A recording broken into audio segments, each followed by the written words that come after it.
You wanted Pepsi Watson back on this podcast.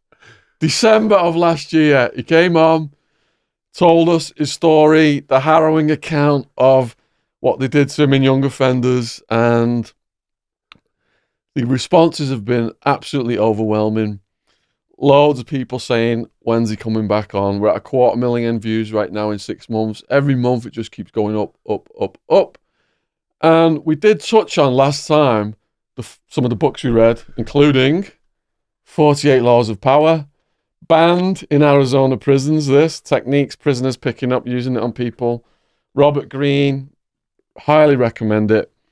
So this podcast is going to be structured around the first 5 laws from the 48 Laws of Power with prison stories. So it's the 48 Laws of Power in prison and stories from Pepsi's life and prison life. But first, how does it feel to be back on the podcast? It's a little bit surreal, Shaun. Like now I'm here. We just drove down here, but I was really looking forward to it. So yeah, it's good to be back. I've been extremely busy working on a range of different projects. The first podcast that we did on the 20th of December, it was life-changing.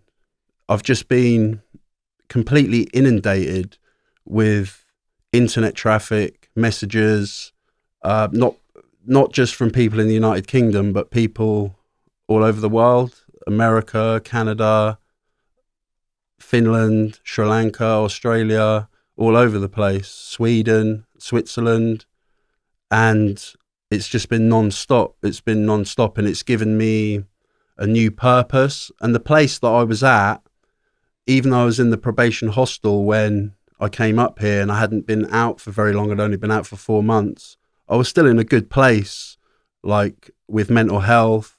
I was clean and I was in a good place, but and felt like I was moving in the right direction very strongly. But the podcast just opened up doors for me that I never thought possible, really. That has just blown me away, honestly, because some people say, your channel is like glorifying crime and prison and all this kind of stuff. Yet you've come in here today and said that this has had profound life changes for you since you came on, and people all over the world have reached out and offered to help you, and things have happened. Profound life-changing experiences, and it hasn't just changed and impacted my life, it's impacted on the people around me who I love and care about and who love and care about me. It's brought joy and happiness into their lives as well, and the children in my life and my mum. It's just been, it's been fantastic. Yeah. Well, you just popped up on my YouTube feed. Pepsi Watson on Russian television talking about Julian Assange. How did that come about? RT UK got in touch with me. They'd seen a video. Like I said, I get so much internet traffic from a whole range of different people. Excuse me. And they just contacted me and they said, will you come down and give an interview on prison conditions? So I went down there, and it was a great experience. Made some good contacts there with RT UK. I was inspired by the work ethic of the journalists and the cameramen that I met, and it was a great experience. Yeah. Well, I've been inspired just watching your channel grow. And if anyone out there has not yet subbed or gone over and viewed Pepsi's videos, the link to his channel is in the description box below this video. If you're on your phone, click that down arrow, that box opens up. You'll see all the links to Pepsi's channel and his other socials. So, to start out then, I've read this book now about 5 times. And Law 1, I'll just read a bit. Never outshine the master. Always make those above you feel comfortably superior. In your desire to please or impress them, do not go too far in displaying your talents, or you might accomplish the opposite, inspire fear and insecurity. Make your masters appear more brilliant than they are, and you will attain the heights of power. Yes, it's really interesting stuff. So, yeah, you've read that first law out. So before I get onto that first law, I'll just like to talk about my experience with the book. So I was first introduced to this book in HMP Wayland in round about 2009. There was a lot of people on the unit reading the book and other books like Machiavelli, The Art of War, and such like.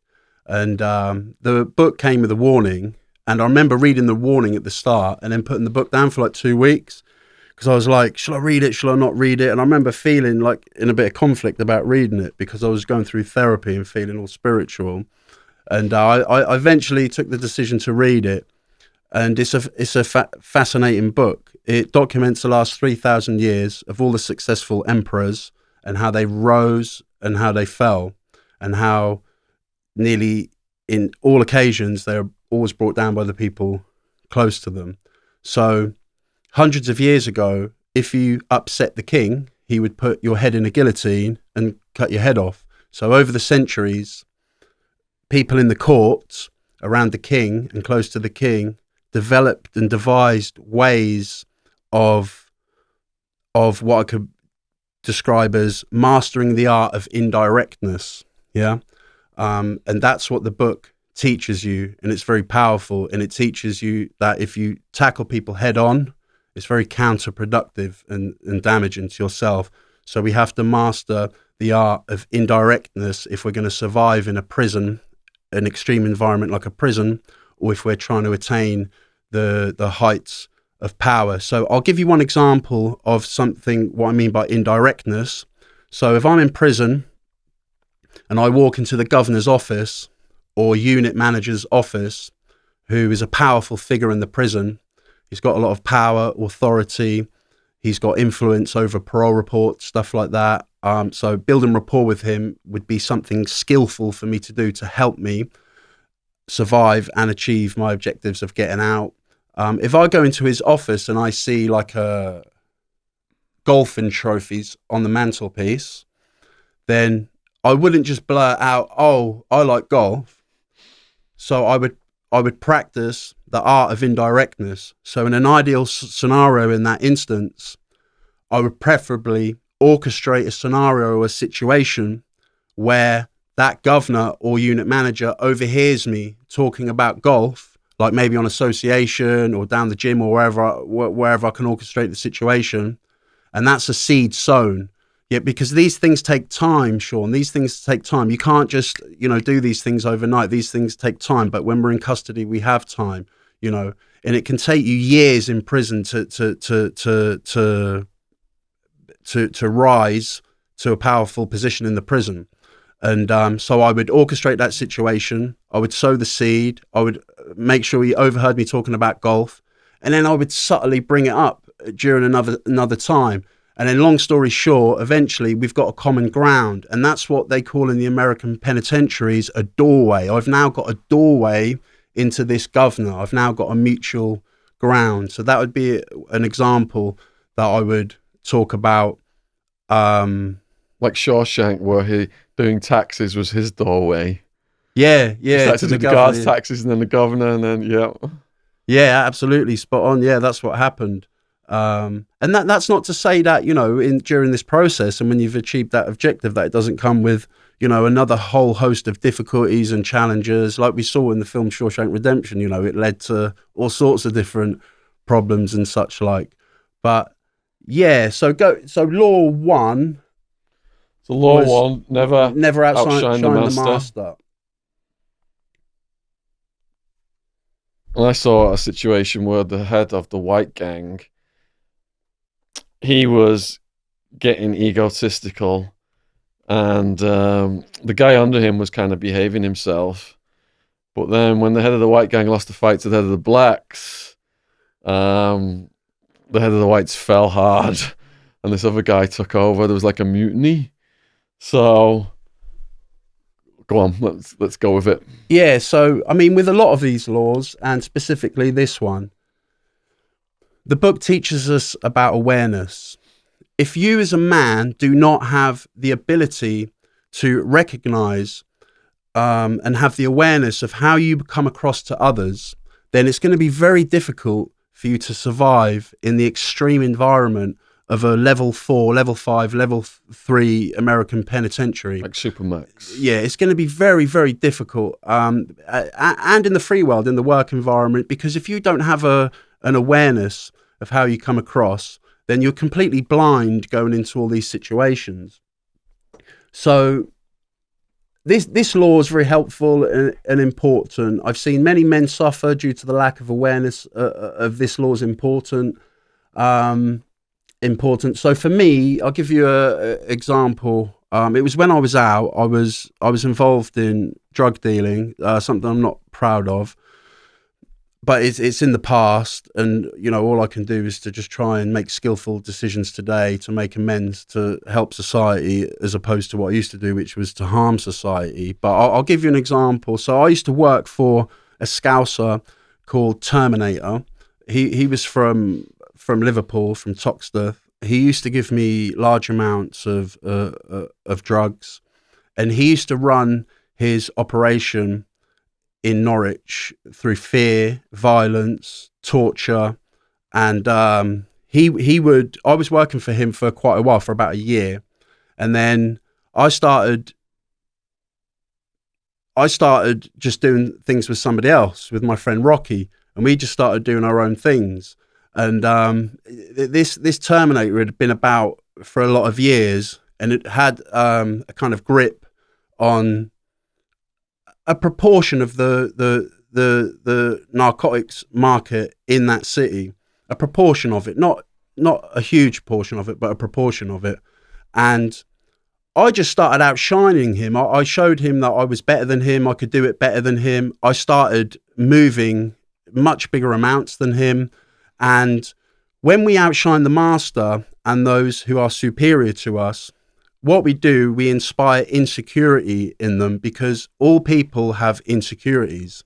So when we arouse those insecurities, we put ourselves in a very dangerous situation. And this thing with him just escalated so much. He was chasing me around the city with firearms. It got to the point where I would stay in a girl's flat, leave at 11 o'clock in the morning, and within 2 or 3 hours, he'd be there with 4 other people in the car. And then I'd be getting stories and getting messages that they had a gun. And he ended up getting hold of me and taking me to the woods and viciously attacking me with a knuckle duster. And that's what happened with Terminator and outshining him. So with a lot of these laws, I've learned the hard way, Shaun. How could you have avoided that situation? By always making him, who was above me, feel more superior. So playing down my own talents and skills and abilities, and always, not excessively, because excessive praise can be counterproductive as well, but to just, make him feel that I needed him, and that would have maintained the relationship and would have prevented it escalating. And when it escalated in that situation, it escalated very quickly. Very quickly. I had a situation very similar, but from the other perspective. So I'm rising up the ranks, and then I've got locked down the ecstasy market in Arizona. And then Sammy the Bull's crew comes in. They're my competitors. My top sales guy, Skinner, he gets his teeth knocked out by Sammy the Bull's crew. But Skinner poisons another one of my guys, because Skinner's now plotting against me, thinking he can take over my organization, because I moved 100 miles away after Sammy the Bull's crew knocked this guy's teeth out. So he's thinking, I can grab the organization now while he's gone out of Phoenix. So he poisons one of my bouncers, Vince, against me. So anyway, I've got Vince and my wife assigned to pick up pills in Holland. And I get a call from my wife saying that she got high and she had sex with Vince. And while she was high with Vince, she got him talking, and he spilled a bean saying that him and Skinner were going to take over the organization, and I was on my way down and they were on the way up. So when Vince got back to Arizona to the airport, I had to have some of my friends have a word with him and correct that situation very quickly, because they were coming up, rising up and trying to do what you just described. Yeah. Can cause problems, and it caused problems for them. And it's another great example, Shaun, because what you just described, these things happen very quickly, they escalate quickly. Yes. And you're so deep in it, you're just in it, and it's made me think of another thing that's important with the 48 Laws of Power and what it teaches you. It teaches you the importance of the need to have presence of mind. And if we don't have presence of mind in extreme environments such as prison, or when we're trying to attain the heights of power, it's virtually impossible to achieve, power and to survive. If you're in a level 4 yard in America, and you're just, you got football numbers time, and everything's going against you, you're just hating life, and but you're trying and you're training, and you're doing your best, but every kite that's coming under the door is just negative and politics and drama. If you don't have presence of mind, you're just not going to be able to survive. You're not going to be able to survive, because presence of mind, another kind of part of that presence of mind, Shaun, is the need to master emotional control. And it's easier said than done. This can take decades for a lot of people. Anger is so self-destructive. So in Buddhism, they teach you that anger is the same as pouring boiling water over your head. No powerful person who's been in power long term, no shot caller in a level 5, level 4, level 3 yard has terrible, poor emotional control. These people have, men who lead countries and women who lead countries are masters of emotional control, and they do not allow anger to impact on their decisions. They just don't. They don't allow it to. They have presence of mind, so they can take a step back and regroup, and it gives you time to and space to consider your options if you've got presence of mind. If you don't have presence of mind, then, because a lot of times in prison, Shaun, people who are skilled in this kind of stuff, this kind of velvet glove stuff, psychological warfare, it's all about isolating people and making them self-destruct without you even touching them. And then when that happens and you self-destruct, even though I'm the orchestrator of that, I'm there putting my arm around you, saying, do you need any help? Like, that would be an ideal scenario of you being successful in isolating somebody for whatever reason you wanted to do that. So this stuff is very deep, and it's very difficult to read the book and then for this stuff to not become like a working part of the mind. But I actually think the 48 Laws is and can be a very positive book. This book has improved my relationships with other people. It's helped me to survive in here, like in the free world and in prison. So yeah, it's a fantastic book. It helped me to excel massively in the free world and the restaurant industry.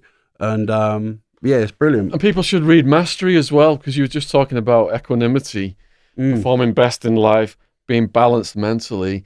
Robert Greene's book, Mastery, is all about that, the whole thing. So just going back to Never Outshine the Master. Robert Greene, when he writes these books, he always has a violation of the law and when you can get away with violating the law. Yeah, like a reversal. Yeah, so earlier on I dropped in there about the head of the whites fought the head of the blacks, lost, and the underling took over. But this is a case of when you can outshine the master, because this guy had the ability to do what he did, the underling. So just to fill in that story a little bit more, and perhaps you've got a prison story you can add to this when I get through with this. What happened was, the head of the whites, Carter, were in a Towers jail, 2002, 45-man pod, 4 gangs, whites, blacks, Mexicans, Mexican-Americans. So 45 divided by 4 approximately. You've got that many white woods is what they call them. So it's Aryan Brotherhood controlled at the top level. So they've got this guy, Carter, running the whites in this tower. Tower 6, it was. Maricopa County Jail. So Carter, he's quite cocky, but when you got this new, they call them torpedoes, the guys who do the dirty work. This new torpedo came in called Gravedigger. Gravedigger was like 6'9". He's got like the devil puppet on his chest, and he's just got these like lethal like hyena eyes. Yeah. And in a previous tower, he got moved over to our tower because he had a guy down. He had him like his arms locked. I think he had his arms locked in his legs, and then he was just chiseling this guy's head in, just chisel this guy's head in. So this guy was just a complete bloody mess. And the guards were just watching it, and like, just like, I think they enjoyed watching this guy fight. He was like a cage fighter and everything. Yeah. So when Gravedigger arrived in our tower, Carter's cockiness went off the scale. He was the head of the whites, and now he's got this goon who can do any dirty work for him. So as he got cockier and cockier, Carter, he called out the head of the blacks. He called him like he told him to stop bullying members of all the races, because all the races were getting bullied by this head of the blacks. He'd never lost any fight. And when he said that to the black guy, he had Gravedigger next to him, and the black guy goes, "I ain't listening to no white boy tell me what to do." He says, he called him a punk-ass bitch. Now, if you call a head of a gang a punk-ass bitch, that's automatic fight. So they go into the cell under the stairs. He got beat once. Everyone says you got to go back in and fight him again because he just ran out. Yeah. He went back in. Gravedigger stood up and goes, "You got to man up and go back in." We sent him back in. Comes out, bangs his head against the thing, and in the end, Gravedigger's just looking down at me like, "Roll your shit up," as in get your mattress, get the hell out of here. Yeah. So, and then Gravedigger just looked at all of the other whites and said, "I'm the new head of the whites. Does anyone have a problem with that?" And he just went and looked at each one like that. And nobody said anything. So that's an example of when you can get away without shining the master. Absolutely, yeah. And it's a great story. And with a lot of the laws and the 48 laws of power, more often than not, there is the exception to the rule, bar a handful. And what you just described, that story, is a great example of just kind of like the natural sort of evolution of a yard in prison. You know, people come, people go.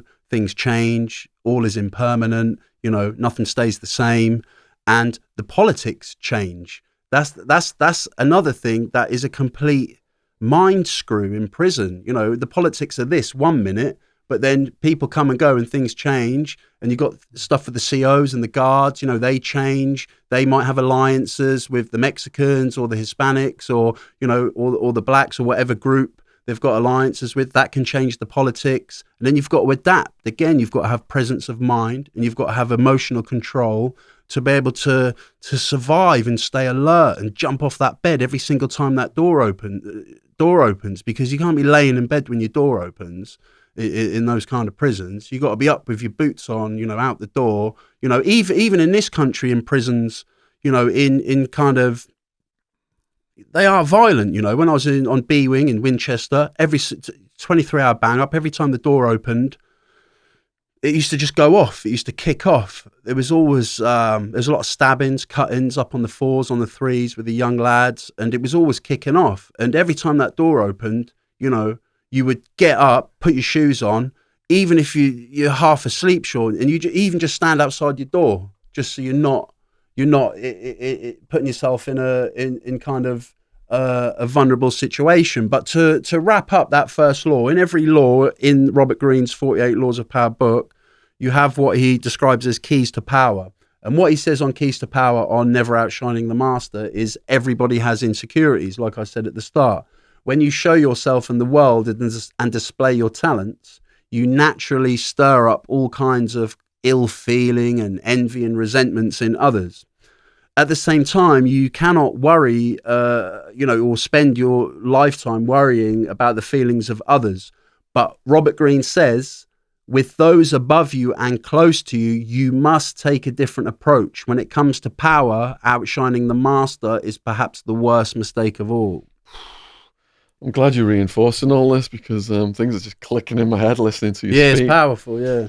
All right, so we are on the 48 Laws of Power in Prison. Law number 2. I'm just going to read a summary here. Never put too much trust in friends. Learn how to use enemies. Be wary of friends.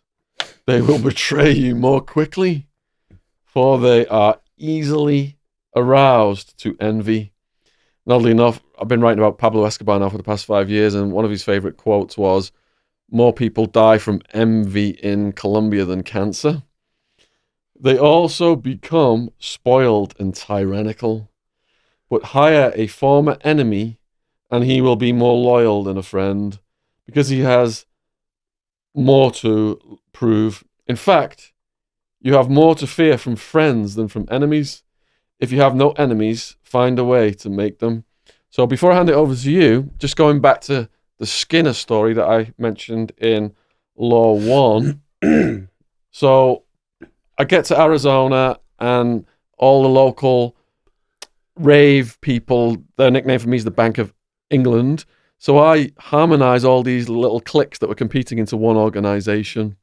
Skinner becomes my top sales guy, spending a lot of time with Skinner, partying our asses off on the weekends together and all this stuff. Everything's going really good.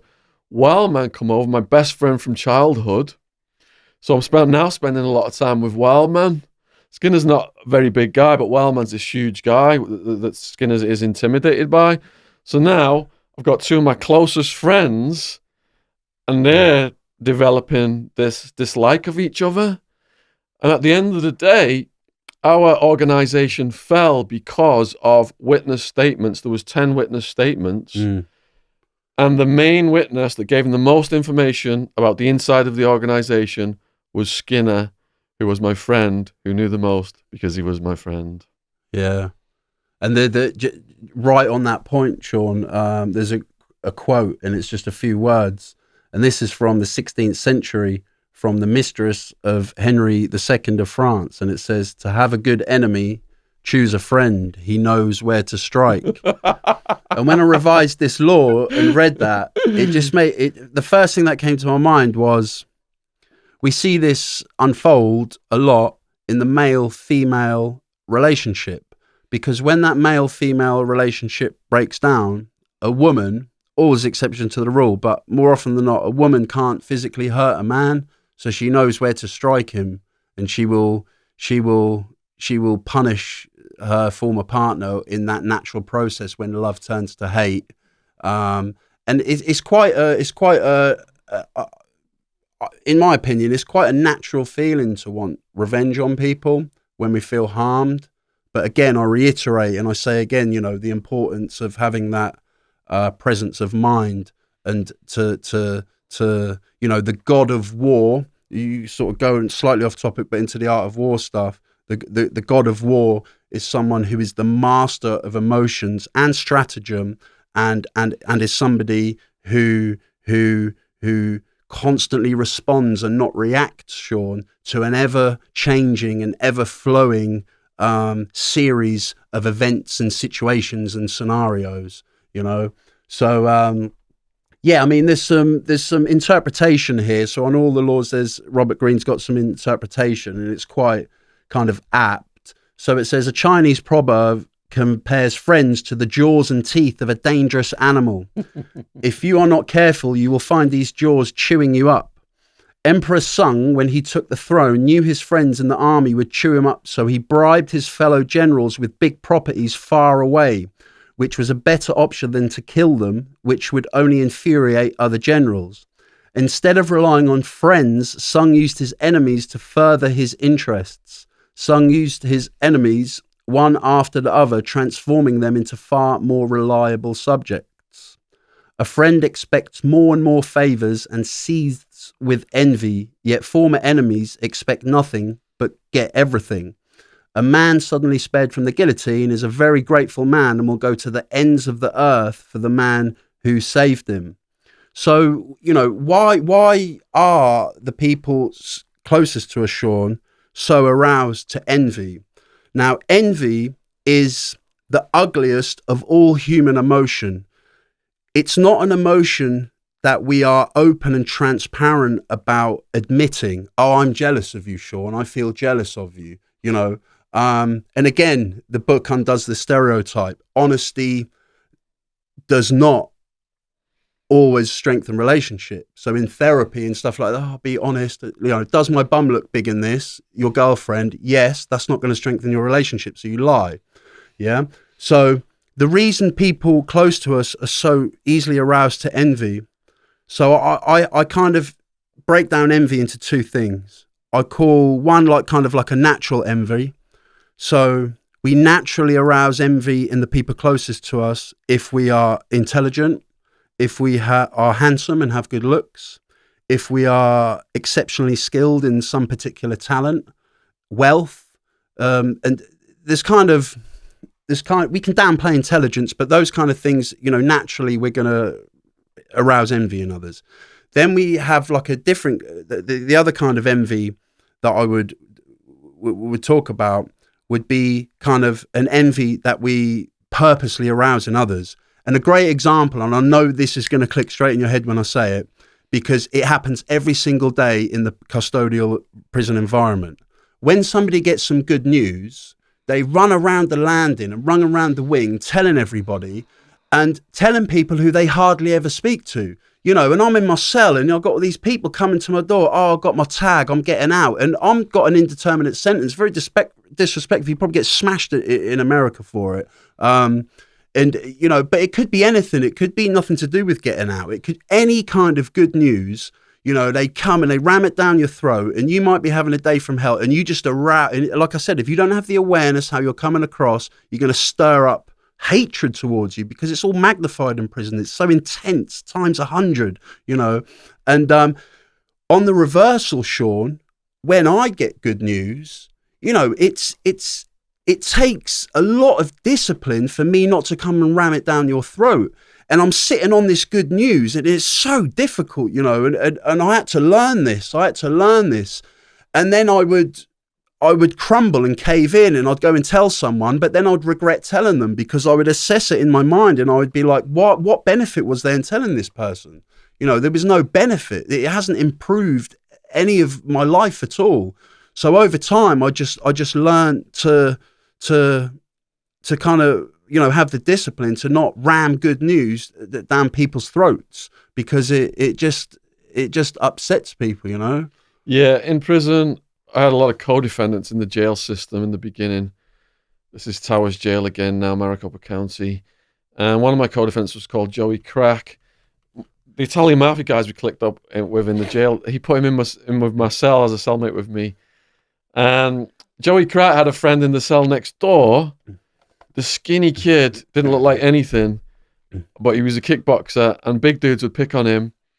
And had such a powerful punch. He would knock them out, and they would invariably crap on themselves. So the kickboxing kid, a female guard, came to his cell one day, and he looks up and he sees her, and he's like, he basically like falls in love with this woman, and he starts writing her poems and everything.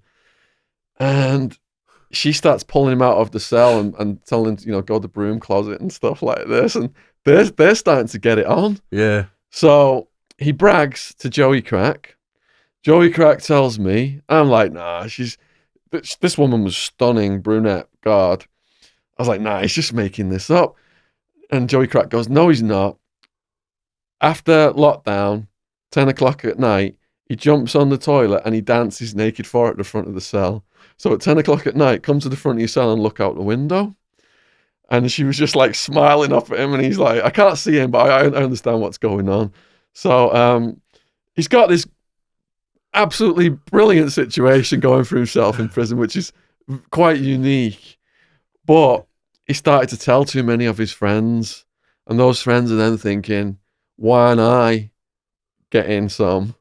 Maybe if I snitch him out, I can try and seduce her next. Yeah. All these envious thoughts are going through these guys' heads, and they're plotting against him.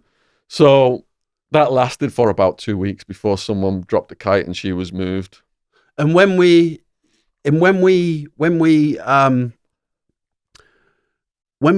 develop an awareness of this ugly emotion of envy and recognize how potentially dangerous it is, we start to see the signs of it.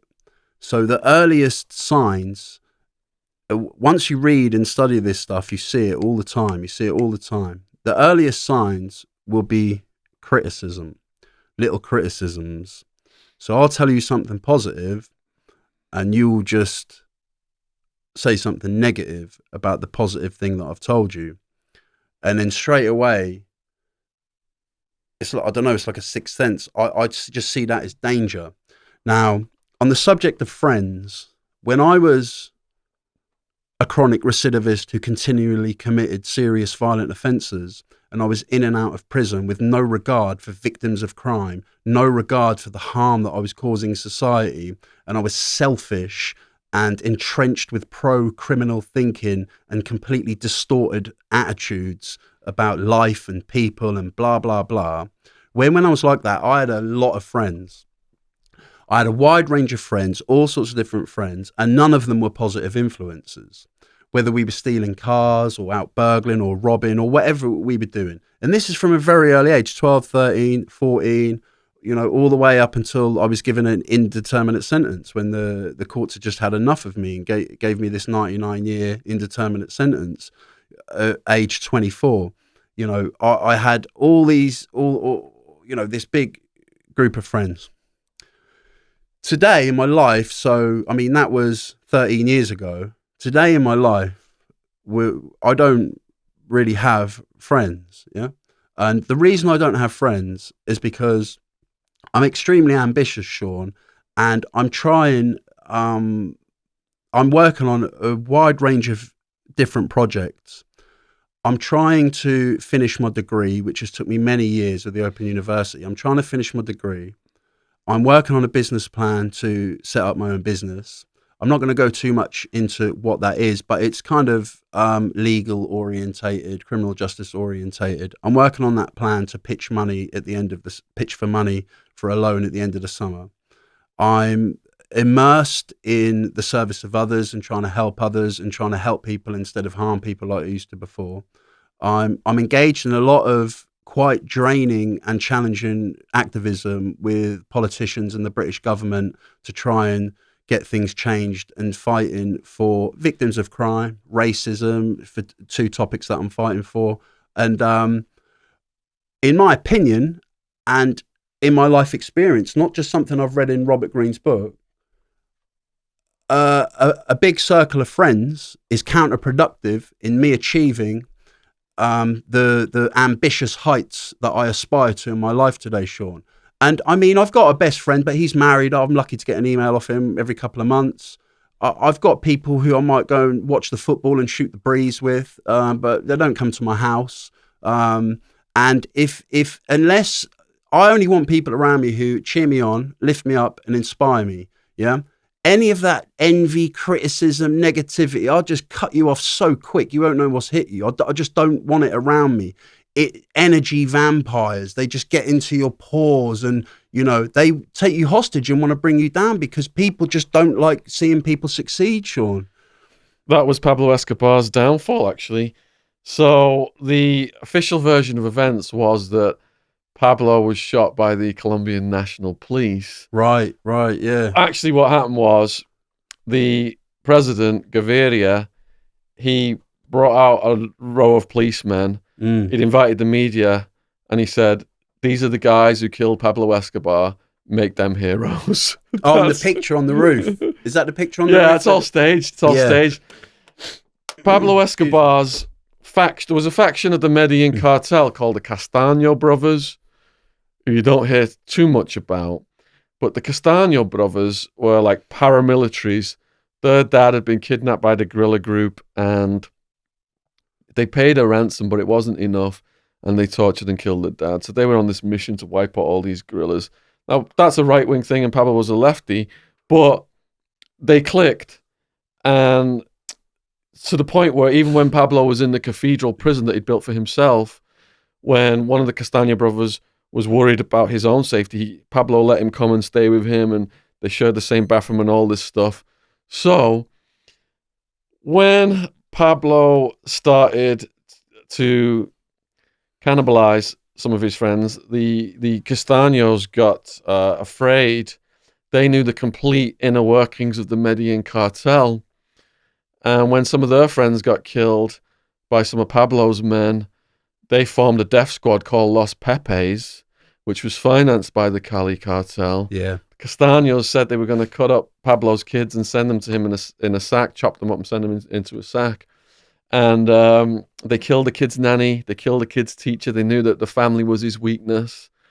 And in the end, even his son believes that his dad didn't want to get captured by the Castaños. The Castaños said if they were going to catch Pablo Escobar alive, they were going to have a doctor surgically remove his arms and legs and keep him alive and throw the stump on the streets of Medellin, and that would guarantee their legend.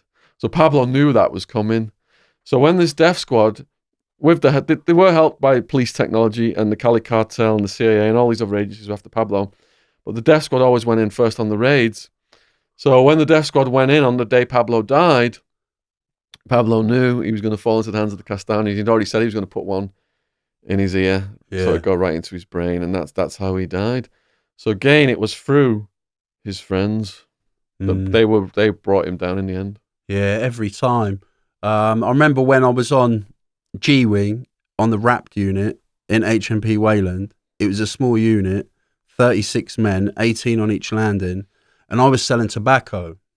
And I used to go in the recess where the showers were, and I'd lock the door in the toilet, and I would get my book out and do all my numbers, who owes me what, work it all out, and then go out in the yard, collect the tobacco.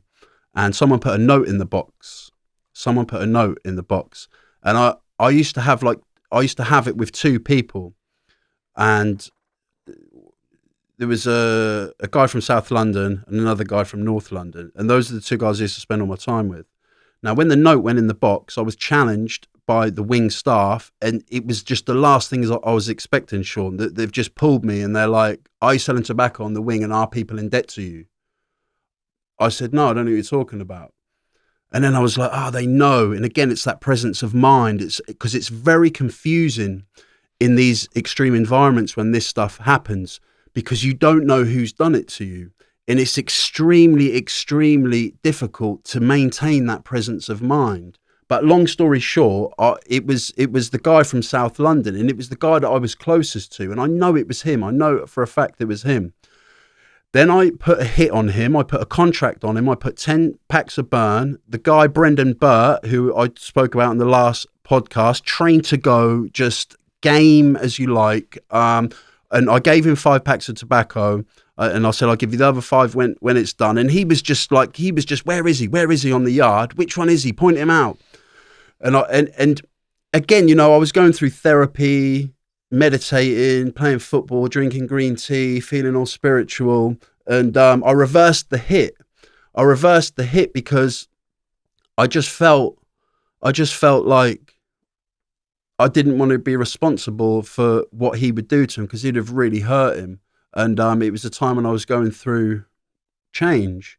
So yeah, I reversed the hit, but you feel that betrayal, don't you? The betrayal, and betrayal's a powerful feeling as well, Shaun. It's a very, to feel betrayed by somebody close to you is a difficult feeling, and the default position is revenge. I want revenge. I want to harm you, and I'll fantasize about harming you, and again, I keep emphasizing presence of mind to respond and not to react, because in an ideal situation, in that situation, I would, you play dumb to catch wise. Another thing the 48 Laws of Power teaches us, you play dumb to catch wise. So I would know it was him, but I would still keep him close to me, keep them close, But it was very difficult, and I remember it being a very challenging time around that time, because the stakes are high. I'm getting 2-year parole knockbacks with this security intelligence. 2-year parole knockback. I've got no right to release.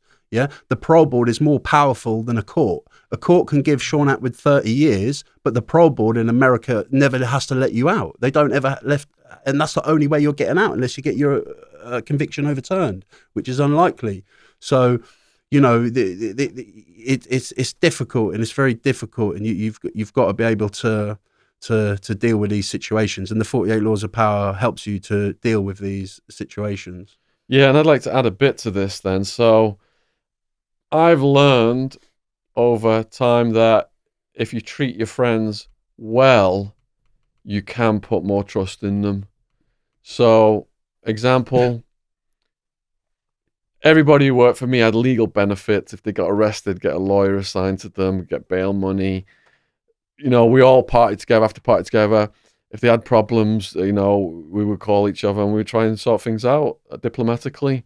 So we were a very tight-knit community. There was about 200 people working for me at the peak of it. Over 100 got arrested.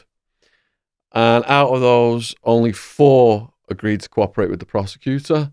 Now, Sammy the Bull, the competitor in the ecstasy market, he got arrested a year or so before me, 57 co-defendants, and they all agreed to cooperate with the police. Now, going back to Escobar again, Escobar's main crime partner was his cousin, Gustavo Gaviria. Now, they started doing little small scams as kids, like getting the exam results and stealing fruit and selling the exam results to the kids and all this kind of stuff. And then it escalated into like stealing cars and chop shops and bribing things. And then it escalated into murder for hire, robbing banks, killing. Some of his first murders were the DAS, which was the FBI equivalent, basically held Pablo and Gustavo hostage and they were going to kill them. And Pablo talked them into letting Gustavo go to bring them some bribery money to let them go. Mm-mm. But then the cops tried it again on them, and Pablo grabbed the cops this time and he shot them, killed them. So the difference between Pablo and Gustavo was Pablo, when he did a deal, there was always some money left over, and whoever he was doing the deal with, it'd say, you keep that little bit. It'd be a lot, but he'd say, keep that little bit. But Gustavo was so stingy, he never paid anything extra for anybody, and he counted all the pennies and made sure he had everything in his own pocket. So Gustavo died years before Pablo, but he treated people differently.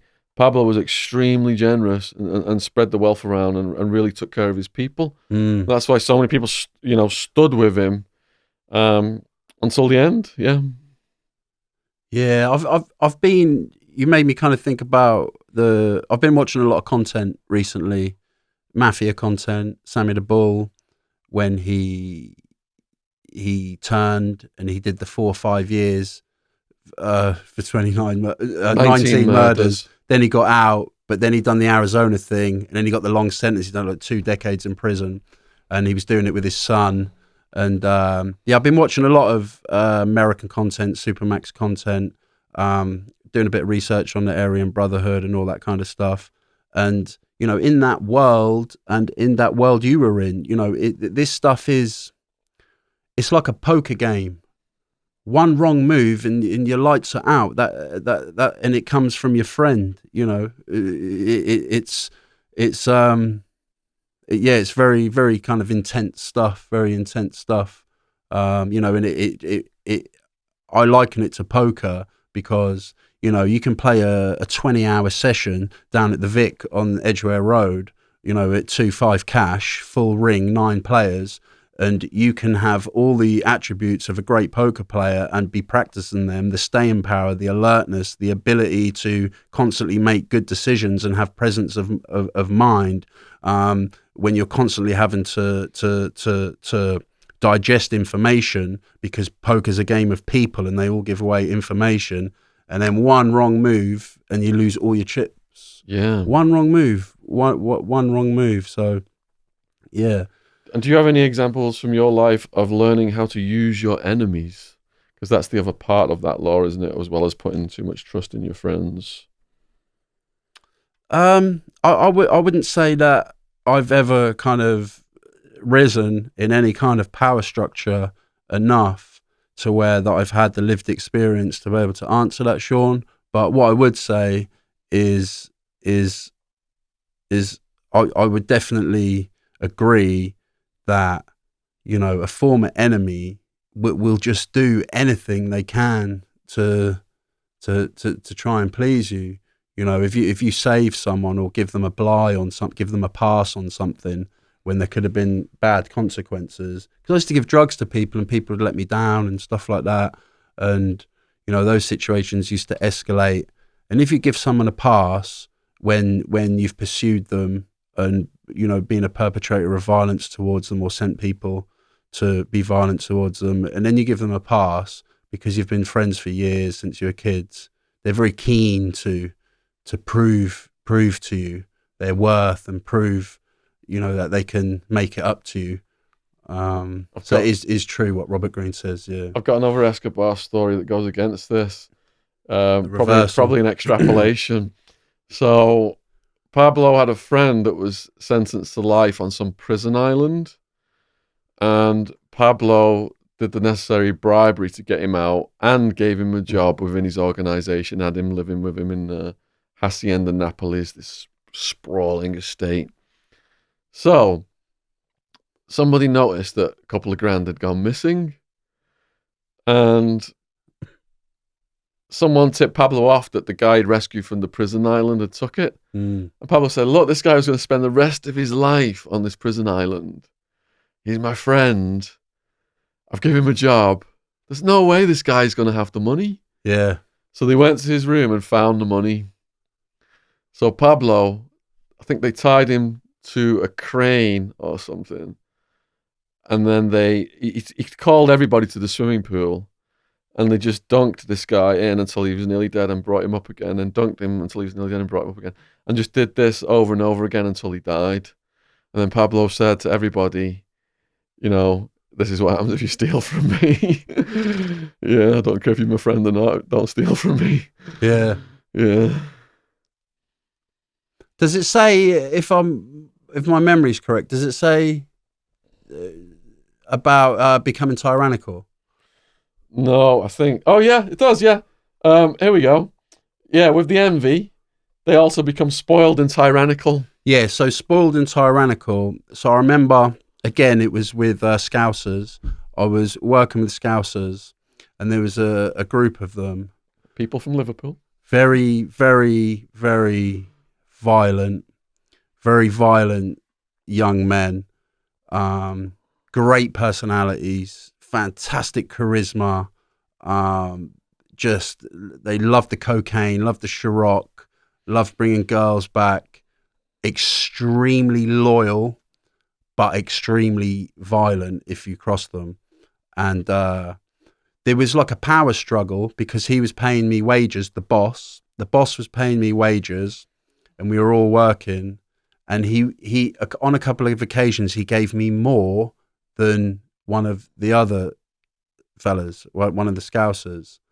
And this guy was just seething with envy towards me. He was, and it was just oozing out of him sideways, Shaun, you know, the comments, slagging me off in the kitchen and all this kind of stuff. And it just, that again, it escalated quite quick. And then he just kicked off one night saying, how can you give him this? And, you know, and you only give me that.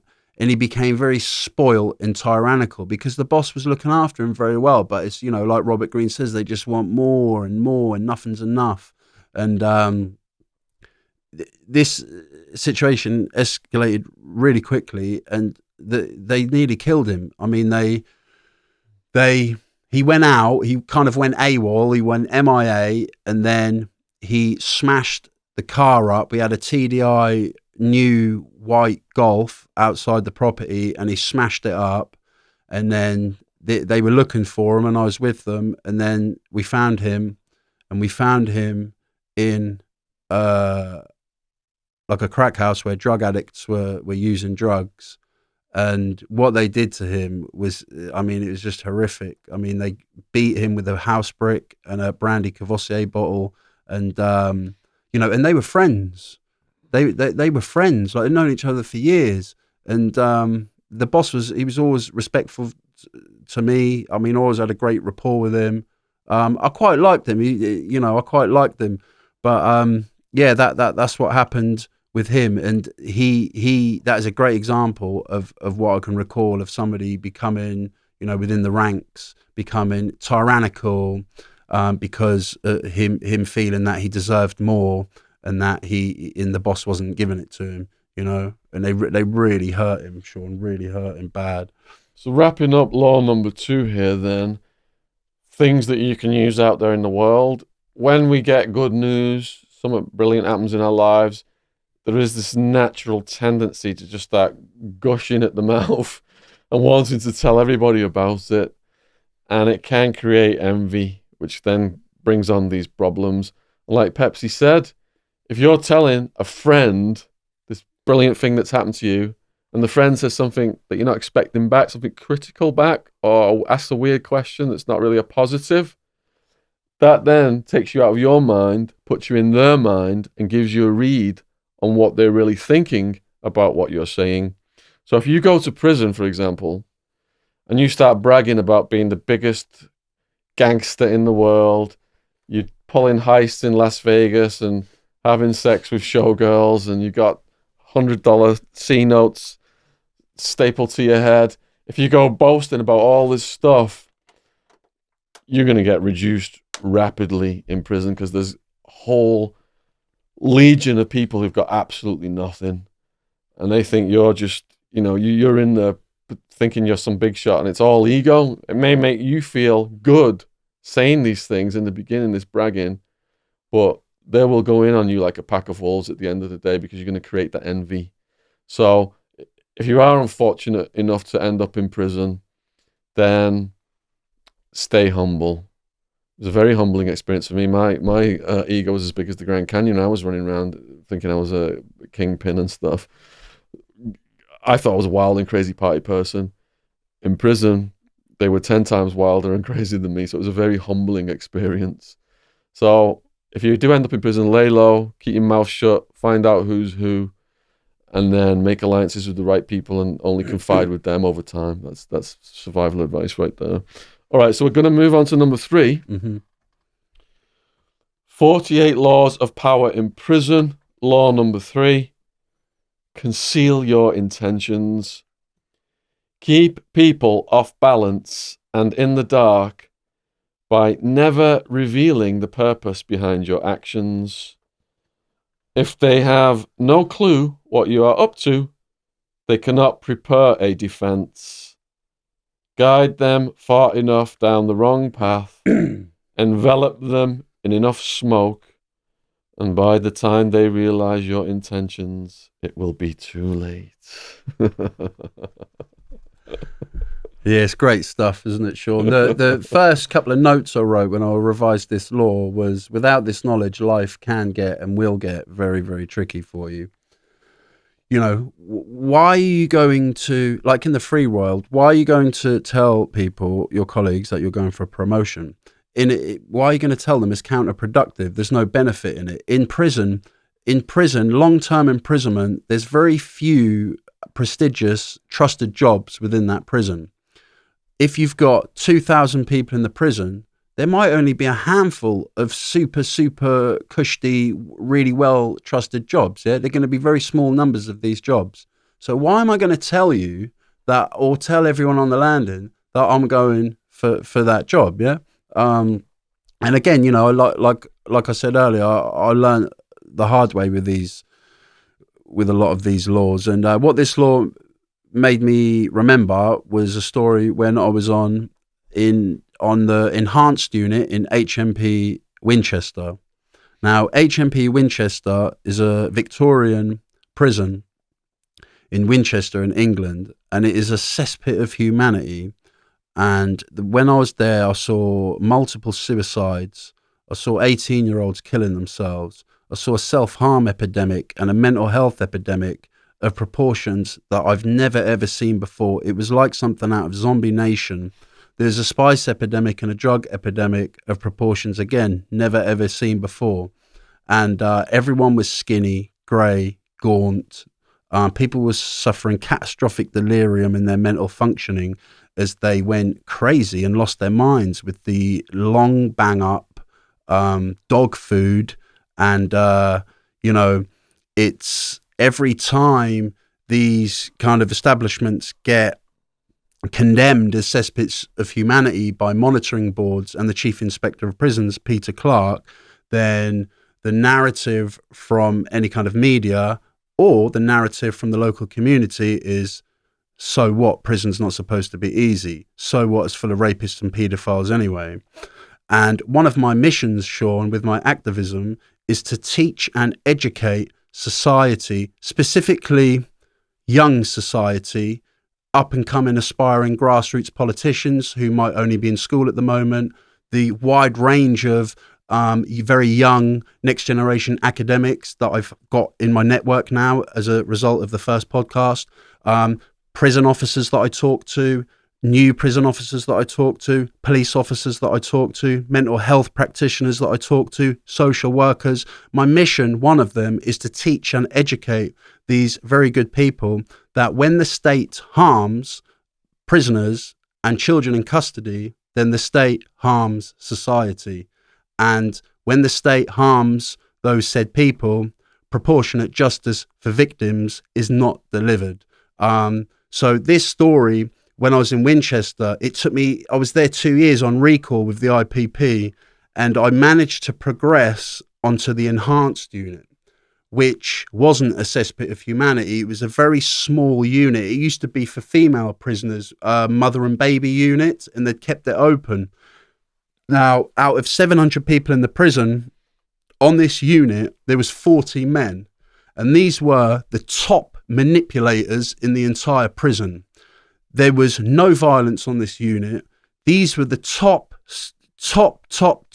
best, most sophisticated thinking manipulators. And the majority of them, Shaun, were in for bad offences, bad crimes. Now, it's not my game to jump on my high horse and start saying, demonizing people for what crimes they're in, because that's something I feel very strongly about, in the sense that for as long as we continue to demonize people, the opportunity to understand, learn, and prevent things like that happening again is missed. And that's something I feel very strongly about. So I'm not getting on my high horse, but I'm just telling you that the men on that wing, a lot of them, they are in for murders with hammers, attacking women, stabbing women, torturing women,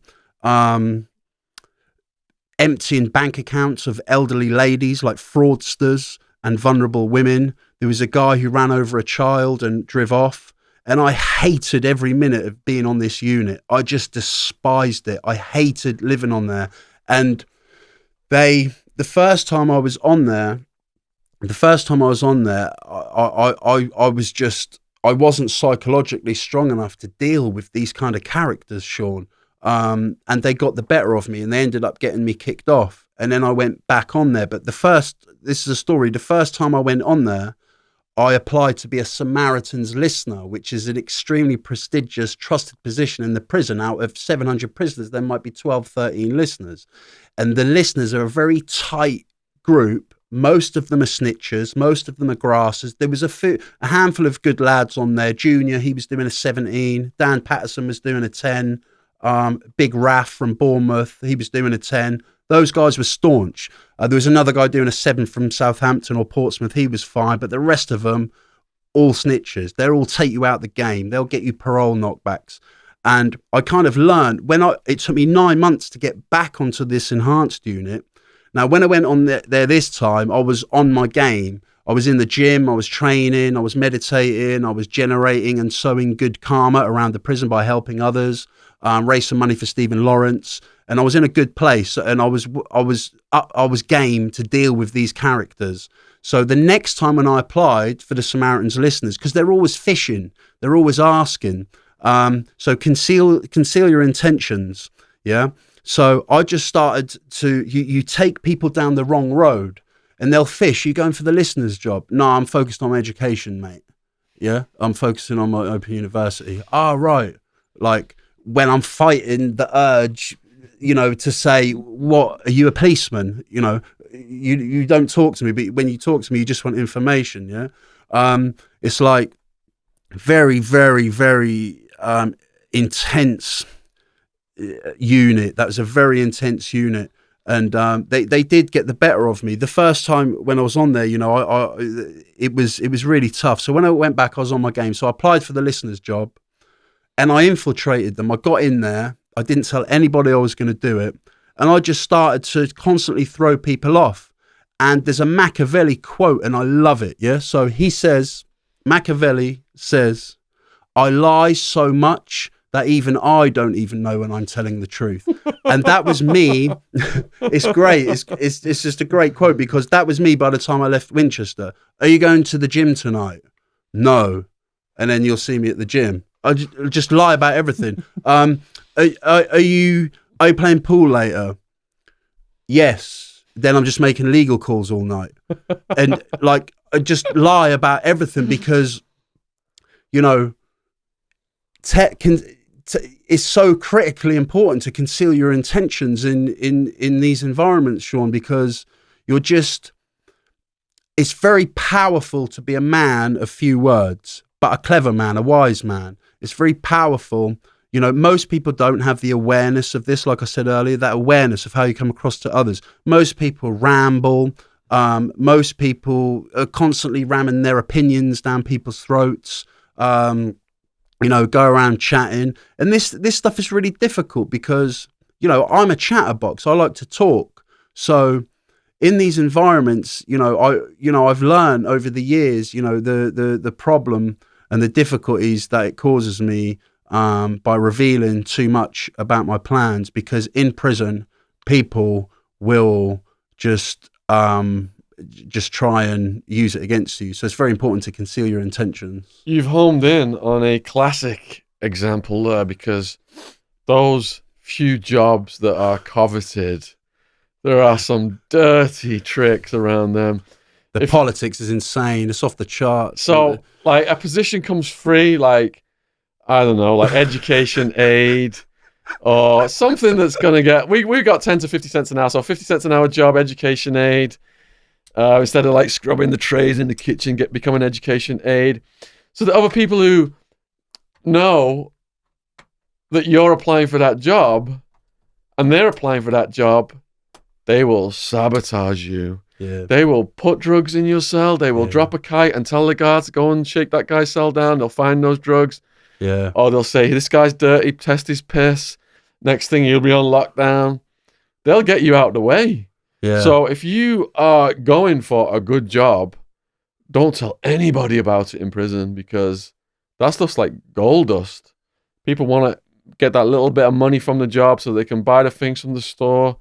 You're getting in the way of that. Collateral damage. Yeah, you've got to learn to control your tongue. You've really got to learn, this discipline, and it's tricky. It's tough, but if you can master this, then you'll be successful in potentially achieving the realms of power and surviving in these kind of environments.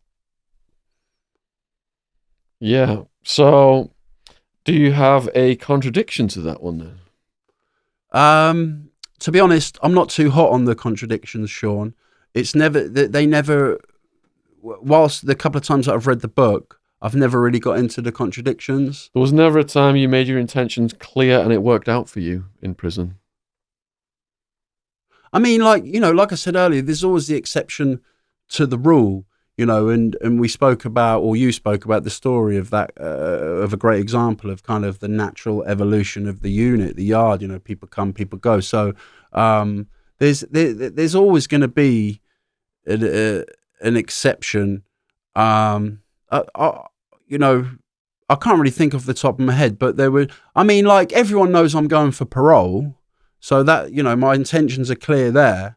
But even with that, Shaun, they're going to trip you up. Even with that, like, you get the date. You're just buzzing. It's as an indeterminate sentence prisoner. That date, and it's not even a release date, but that's the only time you ever get a date. Yeah. So you might have waited 20 years for that date, 15 years, 10 years, 5 years for that date.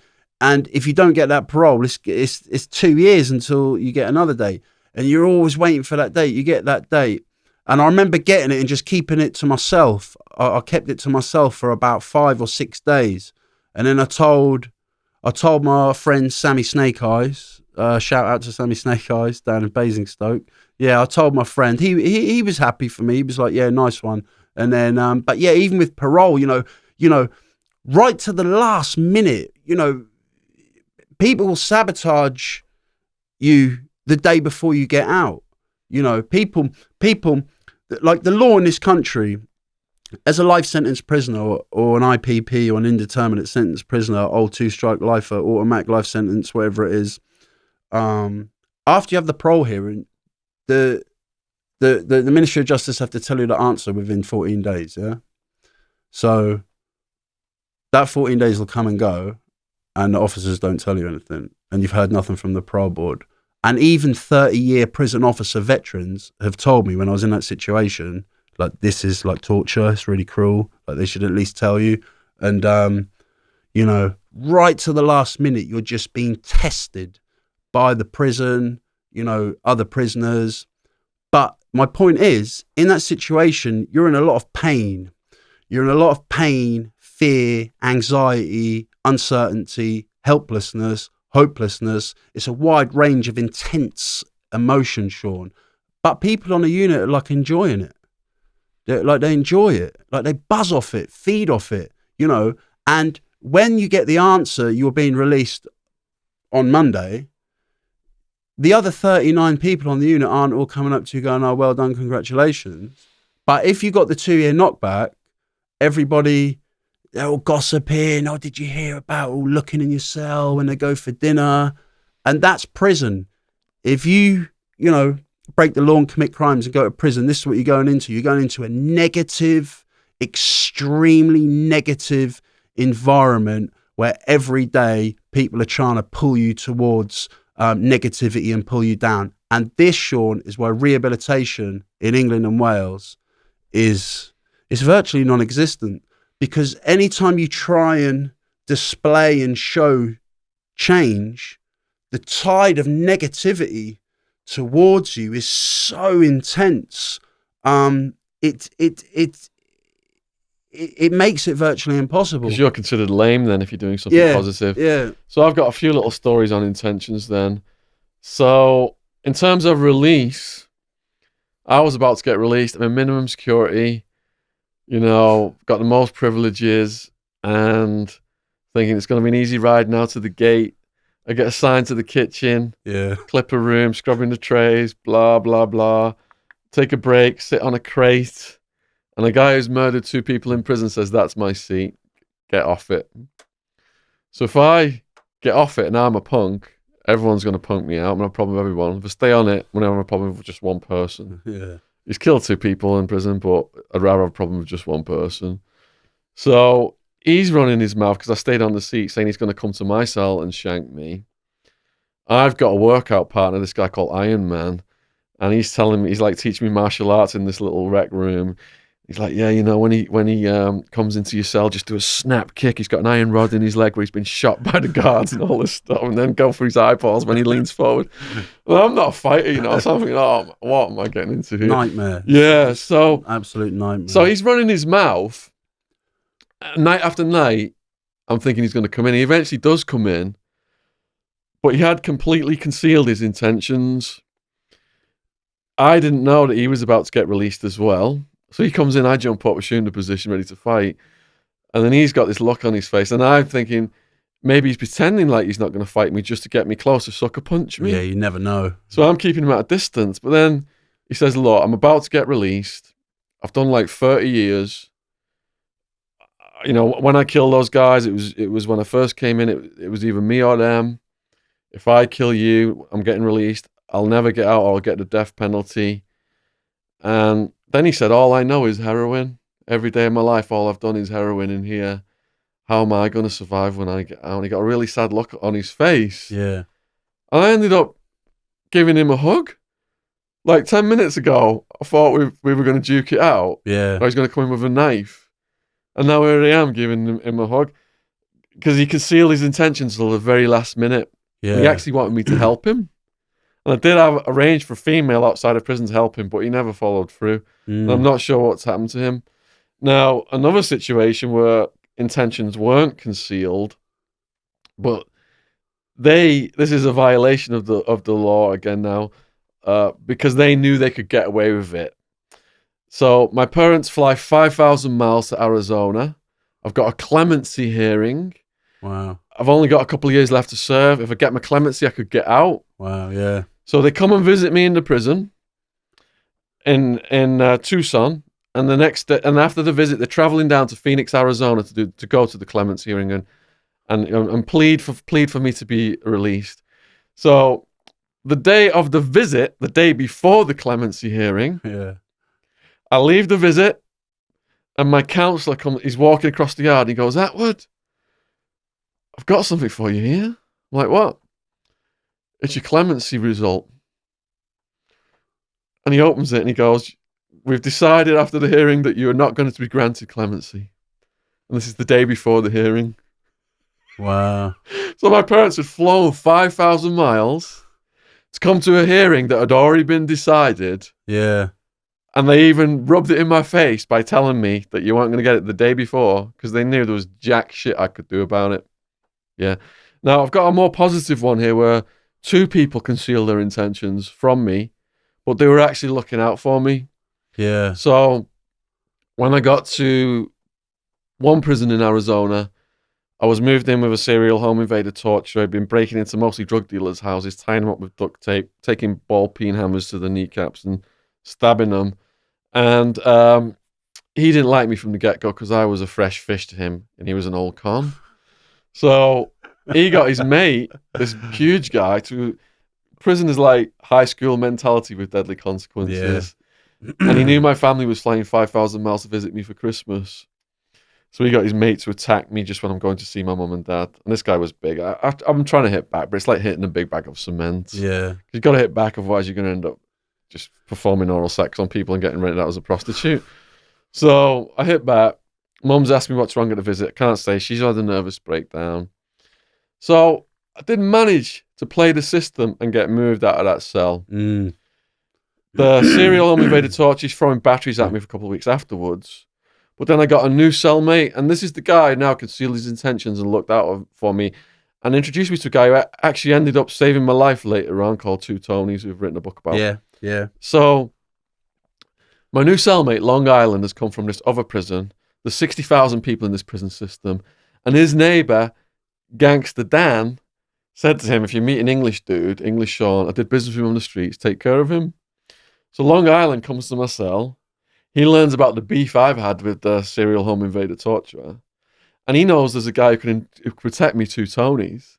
But he doesn't say any of this. He just says, "Will you play a game of chess against my friend Two Tonys?" So I say, "Cool, what's he in for?" He goes, "He's a multiple homicide mafia murderer doing 141 years. Left the dead bodies of rival gangsters from Arizona to Alaska." Yeah. So I'm like, whoa, hold on a minute. Do I want to play chess with this guy? I might be next on his list if I beat him. Yeah, it's deep. Yeah. So I'm kind of reluctant, but before I can say anything else, he goes off and gets Two Tonys. And Two Tonys comes down the stairs like Uncle Junior. He's already done almost like 30 years or whatever. And he sees how nervous I am. And in a fake British accent, he says, "Have you ever had bloody tea and crumpets with the Beatles?"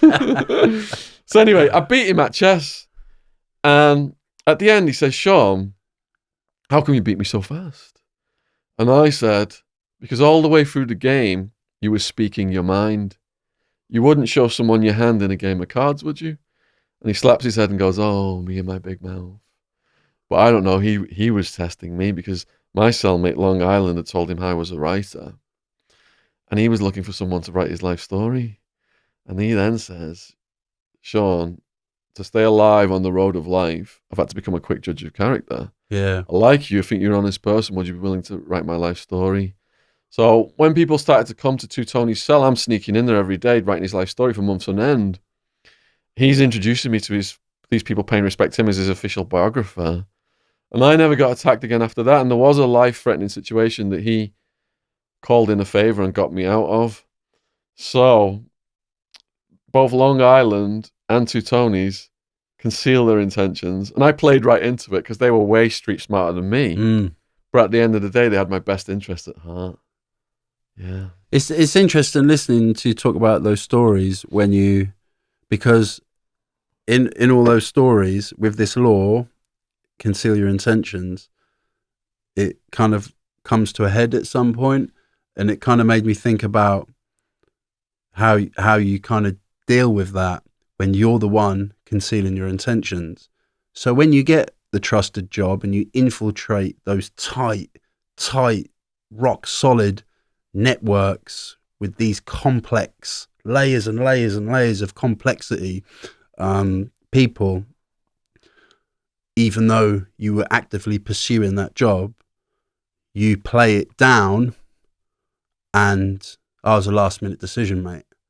I just got lucky. The unit manager asked me if I wanted it. I wasn't even going to do it, but just thought, yeah, I'll have a change of scenery. And that's so applicable to the real world. Yeah. If you're jostling for a promotion and you're bragging about it, you're going to get sabotaged. Yeah. Keep it low key and get in there and rise up. Mm. All right, then. Let us go over to Law number 4. Yes. So this is 48 Laws of Power in Prison. Number 4. Always say less than necessary. When you are trying to impress people with words, the more you say, the more common you appear, and the less in control.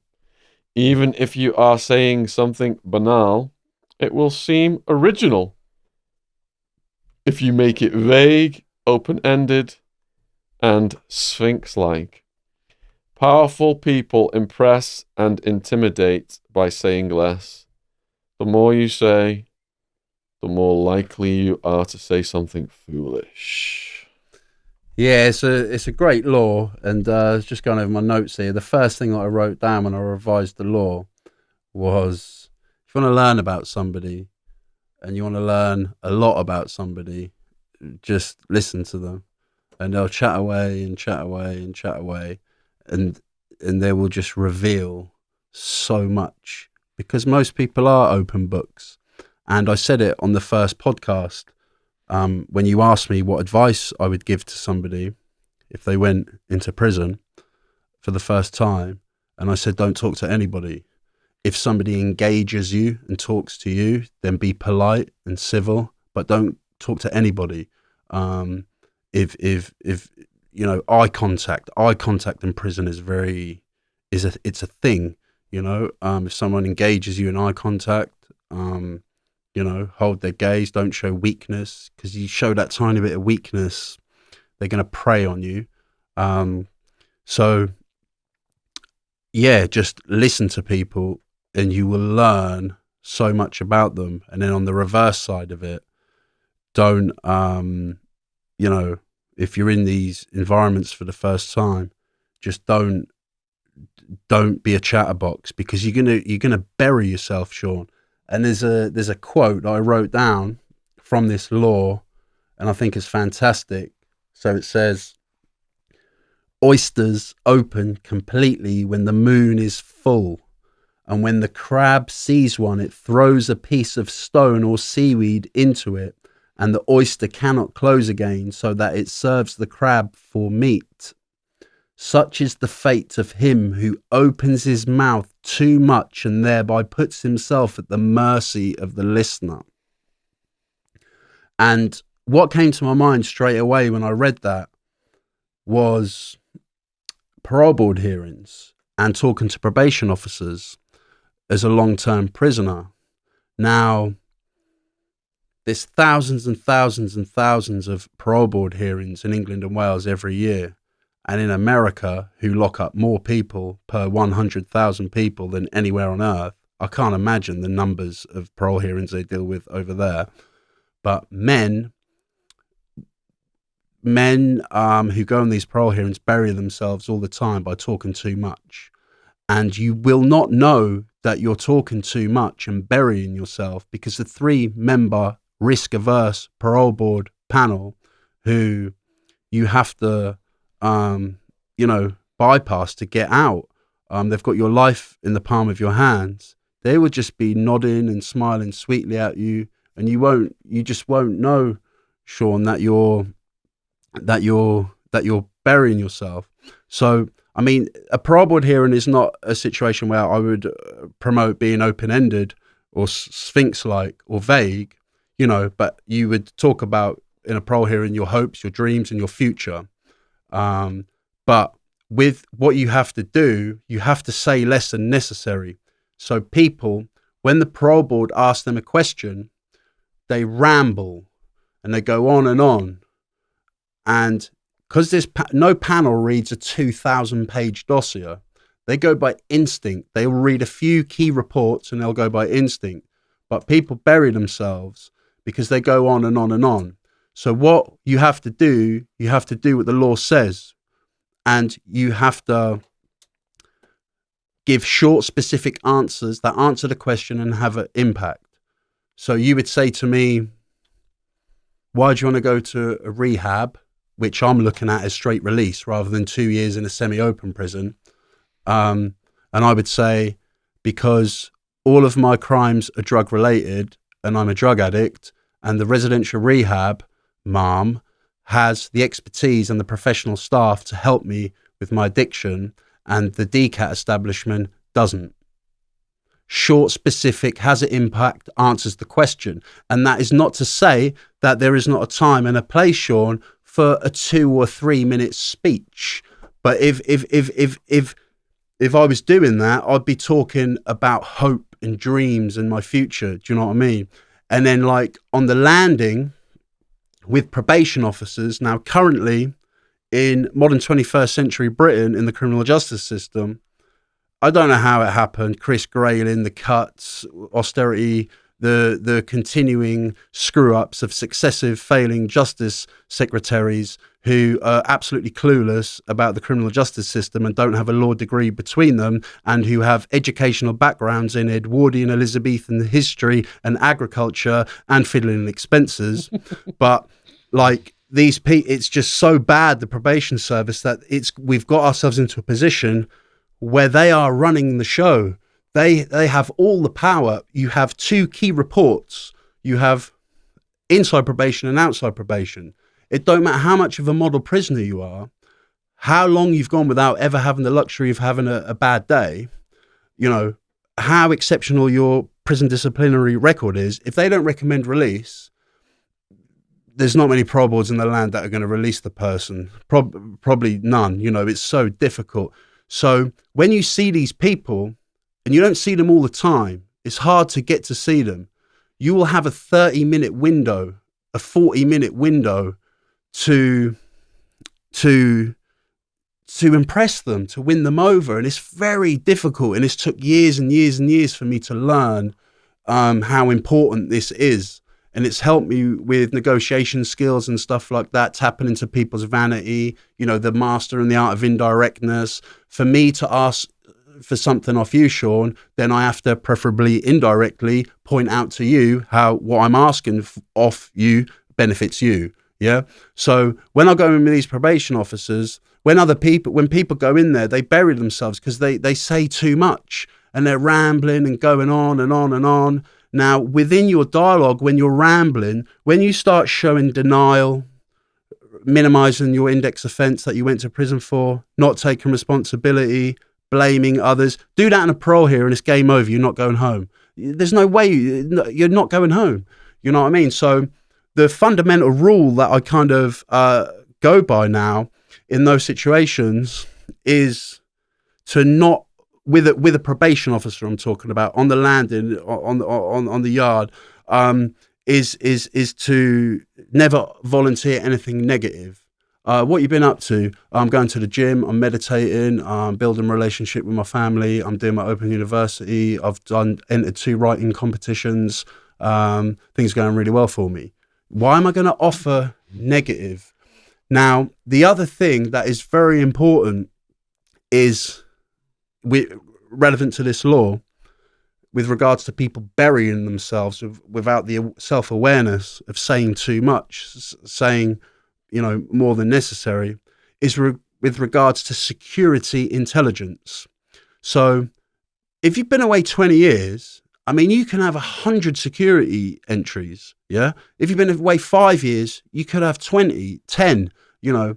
Now, a parole board, if you've got a lot of these security entries, now security entries, it's intelligence. So you haven't got an adjudication or a governor's report or any documented disciplinary procedures against you, but and it's not even a write-up.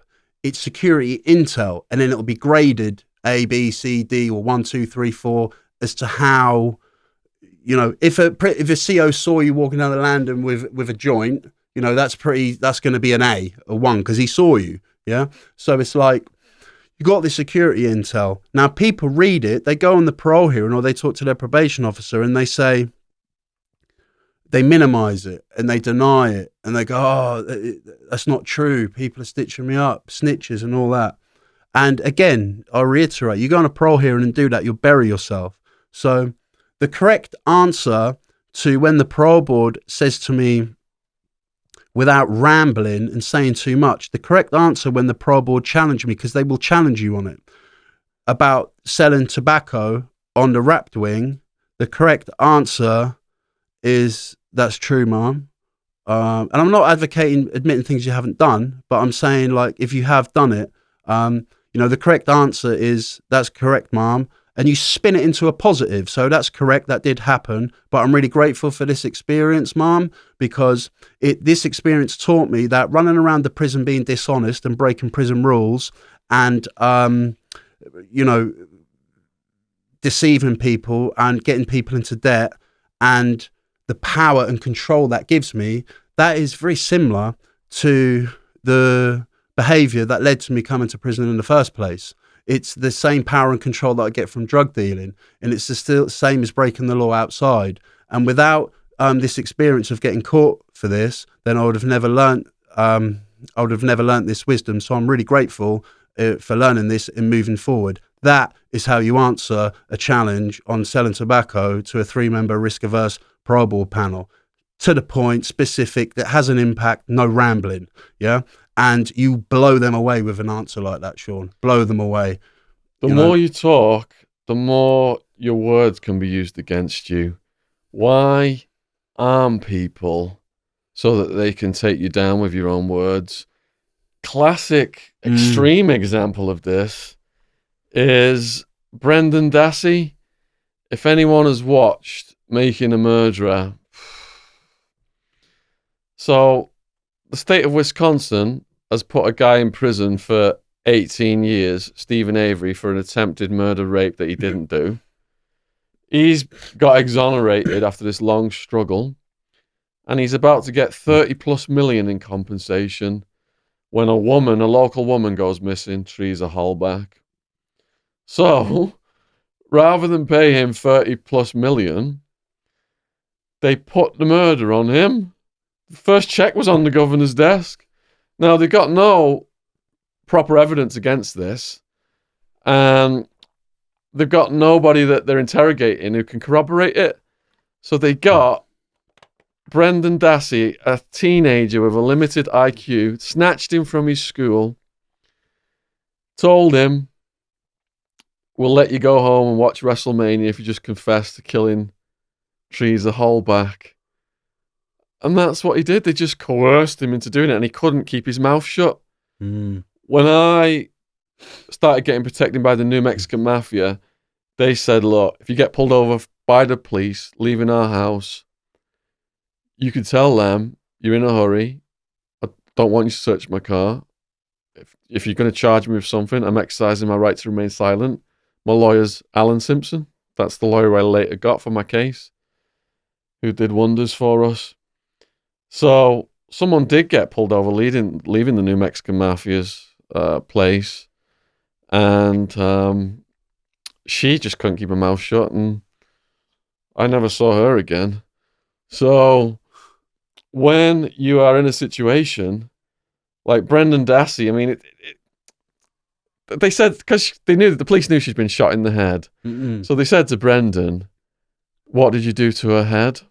What did Stephen do to her head? Stephen Avery, the co-defendant. And Brendan just says, have we cut her hair? Because that's how innocent he is. Yeah. Like, no, Brendan, What did you do to her head? We punched her in the head. And then they're like, no, Brendan, just tell us who shot her in the head. Was it Stephen? And he goes, yes, Stephen shot her in the head. Now, everything that came before that was left out. Yeah. So in court, they said, quote, quote, Brendan Dassey, Stephen shot her in the head. Got ya. His own words used against him, framed by the police.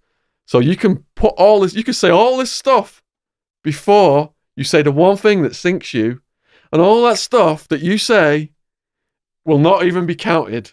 Yeah. They'll just take the one tiny little thing you say and sink you with that. Yeah. And that's what they did to that poor kid, and he's still serving a life sentence to this day. And I've written a book called Unmaking the Murder about this. Mm-hmm. Each chapter is one of the methods that the police and the prosecutors and the authorities used to frame these two innocent people. Yeah, I've got it on my Kindle. When you did the giveaway at Christmas time. Yep. And I downloaded them all then, and I put a few onto my mum's tablet as well. But yeah, it's another. Just listening to you there, it just reinforces the critical need to have presence of mind, mastering emotional control, mastering self-discipline, and controlling your tongue. Very, very, a lot easier said than done, Shaun, easier said than done. But, genius is perseverance, practice, repetition, just, you work on these things, and you make an effort, you make a daily effort, set yourself little goals and targets, I'm going to keep my mouth shut today. Do you know what I mean? Just keep your mouth shut. And at the end of this law, wrapping it up, Robert Greene's wrote Keys to Power, like he does at the end of every law. Power is in many ways a game of appearances. And when you say less than necessary, you inevitably appear greater and more powerful than you are. Your silence will make other people uncomfortable. Humans are machines of interpretation and explanation. They have to know what you are thinking. So be very careful and disciplined in what you say, and carefully control what you reveal so they cannot pierce your intentions or your meaning. And there's a quote from Shakespeare that ties into this. Thou doth protesteth too much. You get people who are guilty of a certain thing. Yeah. And they start putting all this info 100%. out there that's the opposite. So that's true, yeah. In prison, quite often, you'll see someone running his mouth saying that guy's a snitch, trying to get everybody to go and beat that guy up. Yeah. Starting rumours about people. But at the end of the day, the guy calling him the snitch is the snitch to try and hide that he's a snitch. I've seen that all the time. Or that guy's a sex offender. Yeah. So that's why in prison there's a saying, show us the paperwork. Yeah. So if you're going to accuse someone of something, you better have the paperwork on that guy's case to back your claim up. Otherwise, you're the one that's going to get attacked. Yeah. That was the rule. Yeah. Yeah, and that highlights it's not like that here in England, in the sense that in prisons in England and Wales, just do not underestimate the potential, damage and conflict that can be caused from a rumour. And this is something I noticed and observed during a long time imprisonment. Was I met a couple of people, and they were experts at doing this kind of stuff, of just starting little rumours about people, spreads like wildfire. And this is one of the techniques that they use to isolate a man and turn the people close to him against him, and with the aim and the objective of making that person self-destruct without ever laying a finger on them. The velvet glove, it's so rumours starting rumours, and unfortunately, I suppose we don't have those kind of politics in these prisons in England and Wales, where there's consequences for doing that, because it is wrong, isn't it? It's wrong to start rumours about people. I've seen it use a deadly effect. So if you're watching this, you're out in the world, how's this going to apply to your life? Whatever kind of a situation you're in, job interview, talking to somebody about, whatever you're trying to achieve, don't give them more than is necessary because it will just be used against you. Yeah, just quickly on that point, Shaun, what you said there is it's spot on, because what I said about the parole here, and exactly the same in a job interview. What are you going to bring to my company? I'm going to add value to your company, sir, with my experience in the retail sector. Very simple. Do you know what I mean? That is more powerful than me rambling for 5 minutes, with the multiple opportunities within that 5-minute ramble of dialogue to bury myself. Yeah. Because I need to say one thing where that person can just be like, no, this is not the guy. I'm going to add value to your business. I'm going to boost revenue, and I'm confident I can do that. Check my TripAdvisor reviews. If you were applying for a job with Escobar and you rambled, he would just straight whack you. He says, this guy's hiding something. Yeah, he definitely probably whacked me because I'm a chatterbox. So. Yeah. All right. 48 laws of power in prison. Law 5. So much depends on reputation. Guard it with your life. Reputation is the cornerstone of power. Through reputation alone, you can intimidate and win. Once it slips away, however, you are vulnerable and will be attacked on all sides. Make your reputation unassailable. Always be alert to potential attacks and thwart them before they happen. Meanwhile, learn to destroy your enemies by opening holes in their own reputations. Then stand aside and let public opinion hang them. Yeah, so it just kind of flows to what we were just talking about, because I've written some notes here talking about people who would start rumours about people, saying that they're a snitch or a grass to deflect from the fact that they were doing it. In Winchester prison, there was a guy called Peanut. His name came in the newspaper for being involved in a local paedophile ring in a town near to the prison. So they went in on him, 3 people, and they attacked him, and they were his own people from the same area. So they booked him, got him off the wing, and I remember seeing him because he was in the CM's office first, and he was all bruised, and it was someone else with the same name. So it wasn't even him, but he didn't stay and fight for his reputation, Shaun, and his honour. He went into protection onto the numbers wing, D wing, with all the chomos, sex offenders, rapists, debtors, people in debt who'd gone off the wing.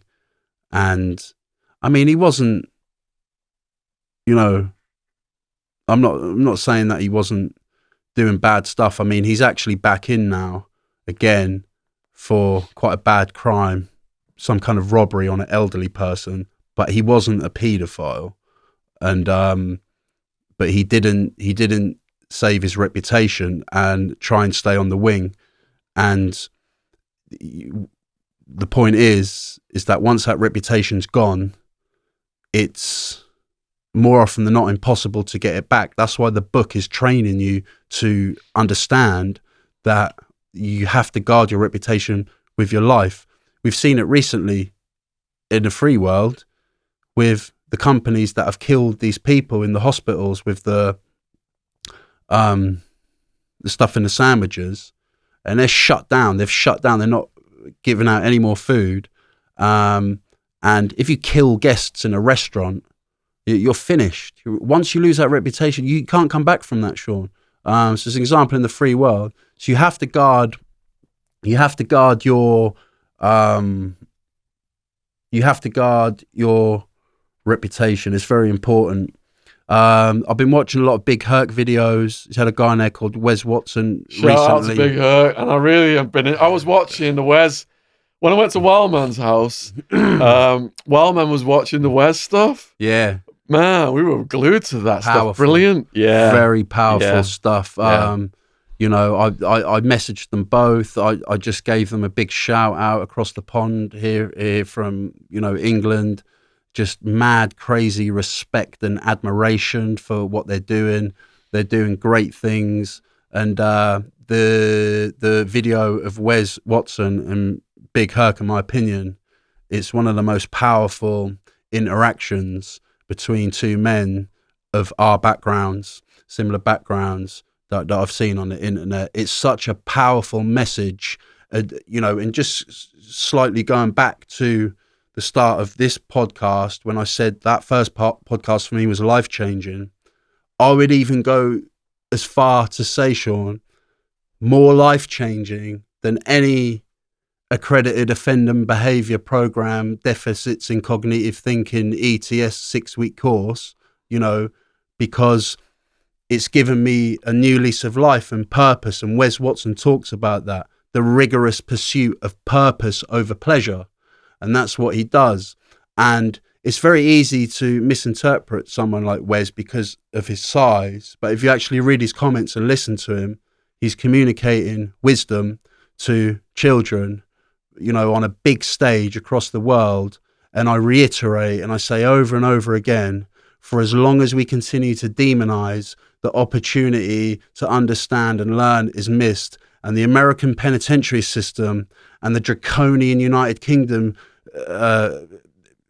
penal system, we demonize in prison and then we demonize them when they get out.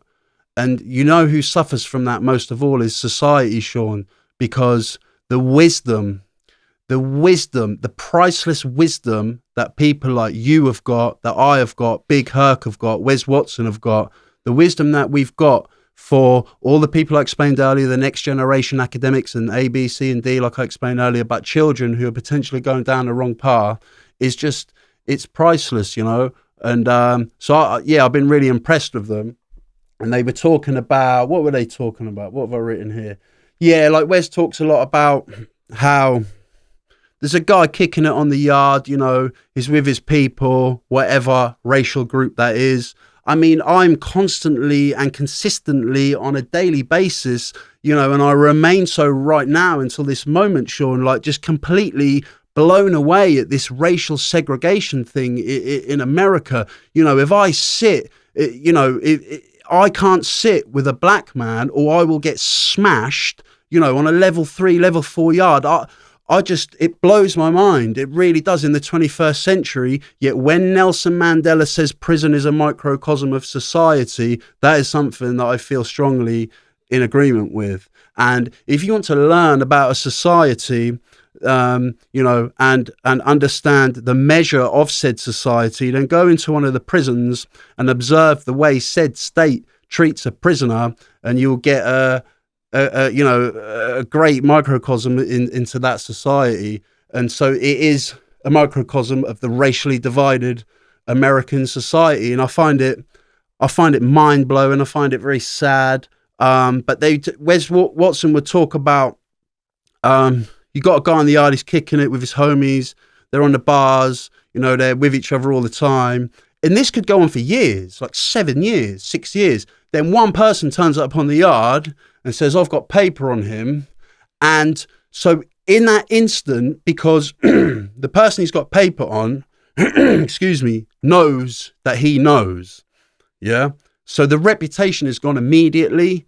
And he's gone because he's going to get booked because it's going to be his own people who book him. So that reputation, he can't get it back. He can't, it's impossible to get it back. So they go. If they're lucky enough to get out of there without getting smashed, they'll do it. I don't know if it happens at 2 a.m. in the American prisons that you hear them opening doors and they sneak off. They put a kite in on themselves. They put a kite in on themselves to get off the unit. But yeah, once that reputation is gone, it's very difficult to get back. And there's one thing that Robert Greene's, it's not even Robert Greene, it's Friedrich Nietzsche. Nietzsche, yeah. I mean, some say greatest philosopher of all time. My favourite. It is easier to cope with a bad conscience, Shaun, than with a bad reputation. And when I read that earlier, I was like, it was difficult for me to kind of get my head around at first, because in a sense that I don't like a bad conscience. I hate it. I like my conscience to be clean. Yeah. I don't want to be thinking about something that I've done. So in my daily life, I try and make skillful decisions that don't harm me. Yeah, it's very, very kind of simple logic. Yeah, skillful and not unskillful. So smoking crack cocaine is unskillful. Immersing myself in the service of others and activism for the greater cause of good, fairness, justice, equality for all, freedom from discrimination, and etc. is skillful. Yeah. So this is what I kind of try and do. But so I hate having that bad conscience. I'm only human, and I make mistakes.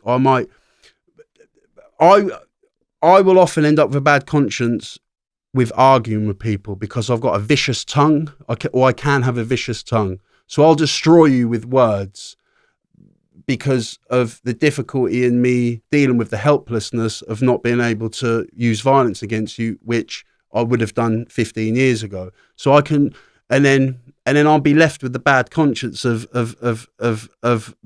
being in this way, and it's like a burden on me. And very controversial topic, and nobody shoot me down. I don't support or not support. I just observe this person. But this person, for me, that comment, that quote from Nietzsche, it is easier to cope with a bad conscience than with a bad reputation. This is something, in my opinion, that we have observed with controversial figure Tommy Robinson in his recent what you would call demise from Facebook, YouTube, Twitter, getting banned from all these networks and social media platforms, because as he rose up in power, potentially up into the fringes of the political arena, this kind of global political arena, where he was then generating support as far as Australia, Canada, America, even in Congress, he was gaining support. He could never, ever, ever shake off the bad reputation of being in the BNP. He could just never shake it off. And he white knuckled it for a few years and, kind of got around it. But like I said, as he rose up, he could never shake off. And I'm sure Tommy would have rather had, like what Nietzsche says, a bad conscience than the bad reputation that he's now been that is constantly associated with him, with being in the BNP. Well put. And I think reputation, even with the YouTube channels. So you just cited Big Herc. Shout out to all those guys. Josh, 23 in 1 Lockdown, Joe, After Prison Show, Big Herc. Yeah, I love Joe. Yeah, and Joey. My mission is the same as their mission, which is to help other guys who've been to prison share their stories, get the feedback coming in and the comments and the support, seeing how that can help their lives. You've given your testimony today, which I thank you for, brother, because that helps my reputation with what I'm doing. Because there's always people out there trying to sink your reputation. And I had a situation with my first podcast guest, Jamie Morgan Kane. His podcast now is at like 1 million views, and his clip, "What if a shot caller puts a green light on you in Folsom Prison," is coming over 4 million. Coming up for 5 million. Yeah. Every day I wake up, it's the most watched thing still. Incredible. So I was accused of being in a criminal conspiracy with Jamie Morgan Kane to defraud the public out of £500, which is like $700 or $800. And I got hellfire from all over the world. I was telling Ben about it on the way here. It's blown away. I was doxxed. I was dogpiled. Cyber attack. Cyber attacked. Yeah, all my platforms. It cost me thousands in legal fees and security increased fees and website losses and website restorations and hours and hours calling banks and changing passwords and double access, whatever it's called, security access. And this went on. I was getting the podcast off the ground, and this set me back, man. Yeah. Really set me back. All these people just saying I was a scumbag criminal, trying to just defraud the public, having this guy on my podcast who's a complete phony. He's made up all his stories, all made up. Yeah. He's never been in the military. He's not even from England. Wasn't born in the Isle of Man. Every single thing that he said, they said it was just complete and utter lies. And then, therefore, because I had him on my platform, I am now also my reputation goes down with his. Yeah. So I'd never experienced anything like that before in my life. I'm on this mission, like the other big channels, help guys get out there, share their stories. Maybe it can help them give a hand up in their lives. My other mission is drugs education for school kids. All these hackers took down all my resources for the schools, all this drugs education stuff. My website for Brendan Dassey and Stephen Avery, how to help those guys in prison. Yeah. That's dust, that's gone. I couldn't even afford to get all that stuff back up. So it was like this huge challenge in my life. Here's my reputation now on the line because all these people all over the world are saying I'm just this crook trying to capitalize on a fake story. Like as if that is why I'm on YouTube, that is my purpose in life. But because I hadn't experienced it before, I let it in. I let it affect me emotionally. And my family were, seeing these death threats coming in, people are going to show up at my talks and kill me, and my mum's getting upset and all this kind of thing. It's ricocheting through the family. And so I promised everybody that I would see that there was an investigation into Jamie Morgan Cain's story. Yeah. And by the time this podcast goes up, I'm going to have a response. Well, the response will already be up about the investigation. So Jamie Morgan Cain submitted his book to one of the biggest publishers in the world, like a $500 million company. If you are publishing a book, they look at every single thing that you write, and you got to have paperwork to back it up, and they authenticate it. And excuse me. He submitted 600 pages of documents, Jamie Morgan Cain. He didn't just creep off into the shadows and say, yeah, I'm a phony. He submitted 600 pages of documents. And in 4 days' time, his book is going to be published by that company because they have authenticated all these documents and what he said. Straight up, yeah. Yeah. So, like, I took all this personally, all this stuff coming in, and it set me back on my road because I was thinking my reputation is on the line. I've done this. If this investigation is done now, I made the publisher aware that I was doxxed and dogpiled and all the controversy around him to make sure you get all his paperwork, and they did. So, where does that now make me stand in the international community? And should I even care about my reputation? I should, according to Nietzsche. I think two things. The first thing I would say, just listening to you describe it, I wasn't emotionally involved in this situation, so I was an observer. But as I was telling Ben on the way here, an unprecedented cyber attack on not just that video, but all of your videos and all your channel, or a lot of your technology resources, death threats, gang rape threats. I remember spending like 2 days reading all the comments, yeah.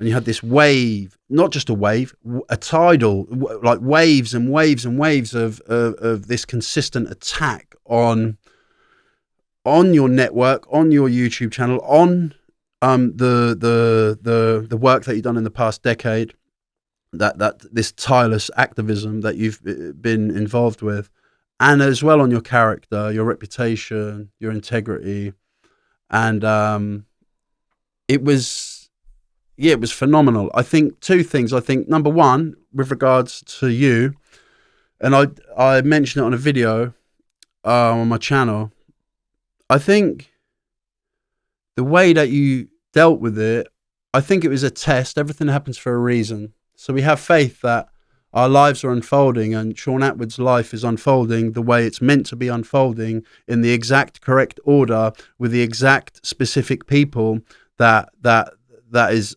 unfolding and happening. Yeah.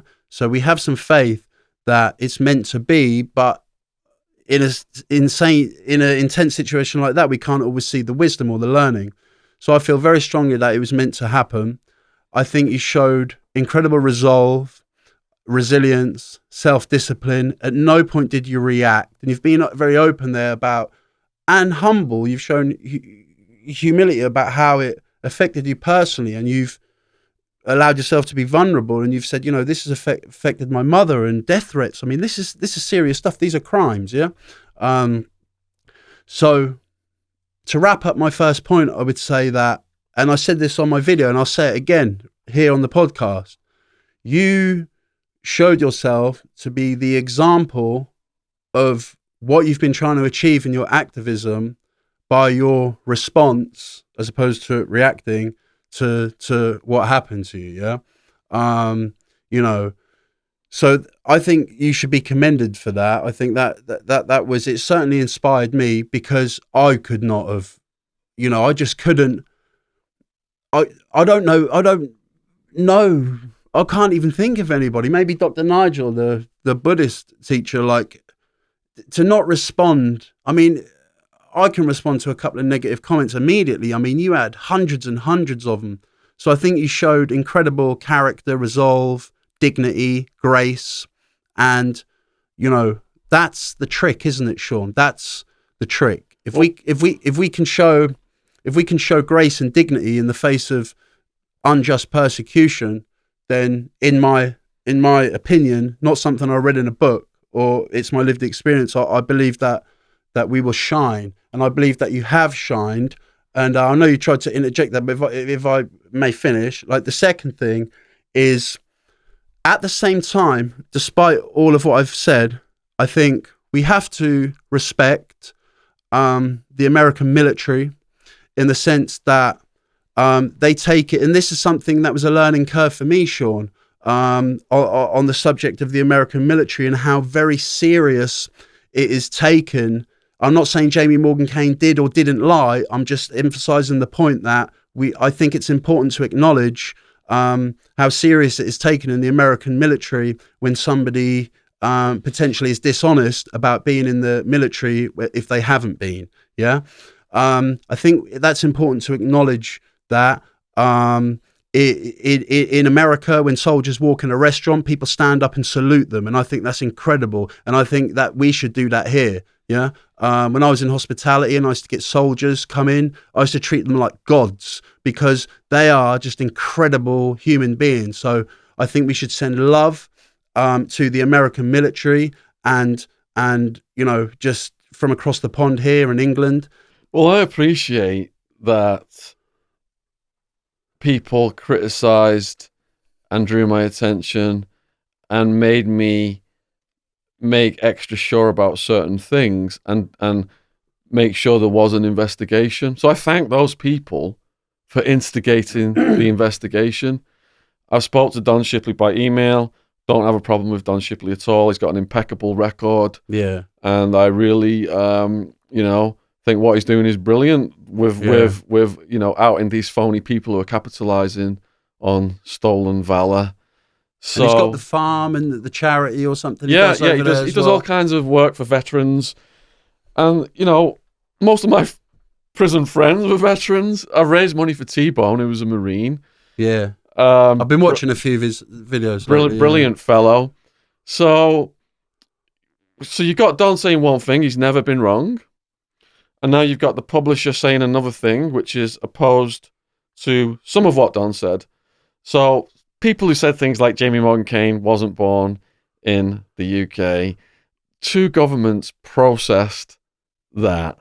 To deport him back to here, there's just no way two governments are not gonna, So there was a lot of outlandish claims made outside of what Don Shipley said.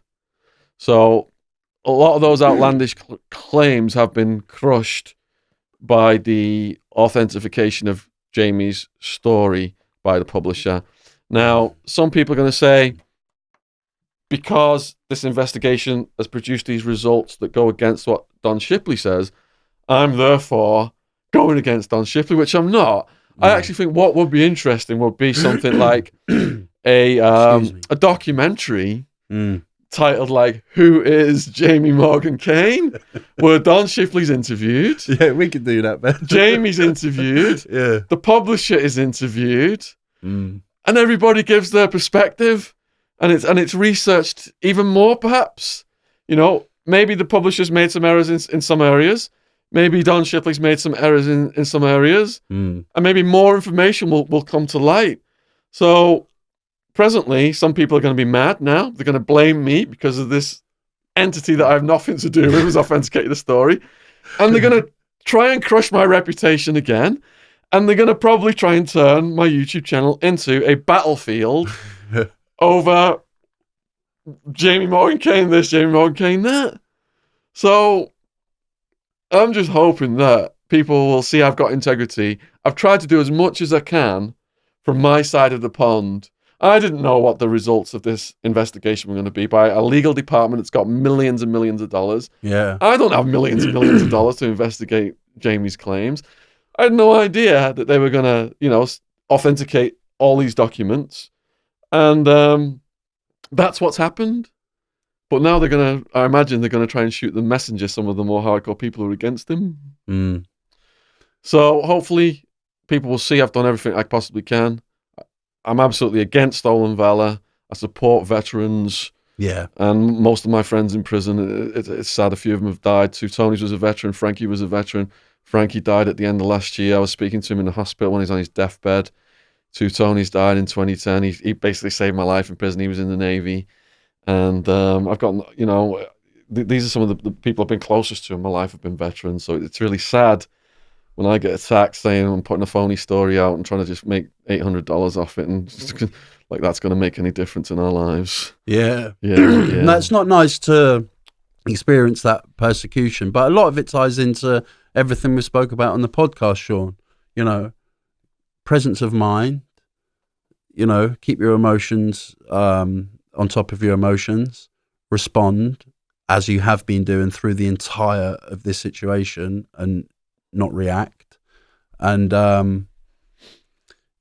everything happens for a reason. Just have some faith that things are gonna work out. And one thing I didn't mention, but I think is important, is during those waves and waves and waves of cyber attacks, excuse me, your fan base did rise up. And your fan base did rise up. The grassroots, long-term, Shaun Attwood, the fan base rose up, and they, wrote tons of positive comments. So that was nice. That was nice to see as well. And I think those people, and yeah, there was a few, who'd been around for a long time, questioning stuff, but all those comments that I read that were positive, I think saw your integrity, saw that you didn't try and have a conspiracy for £500, and that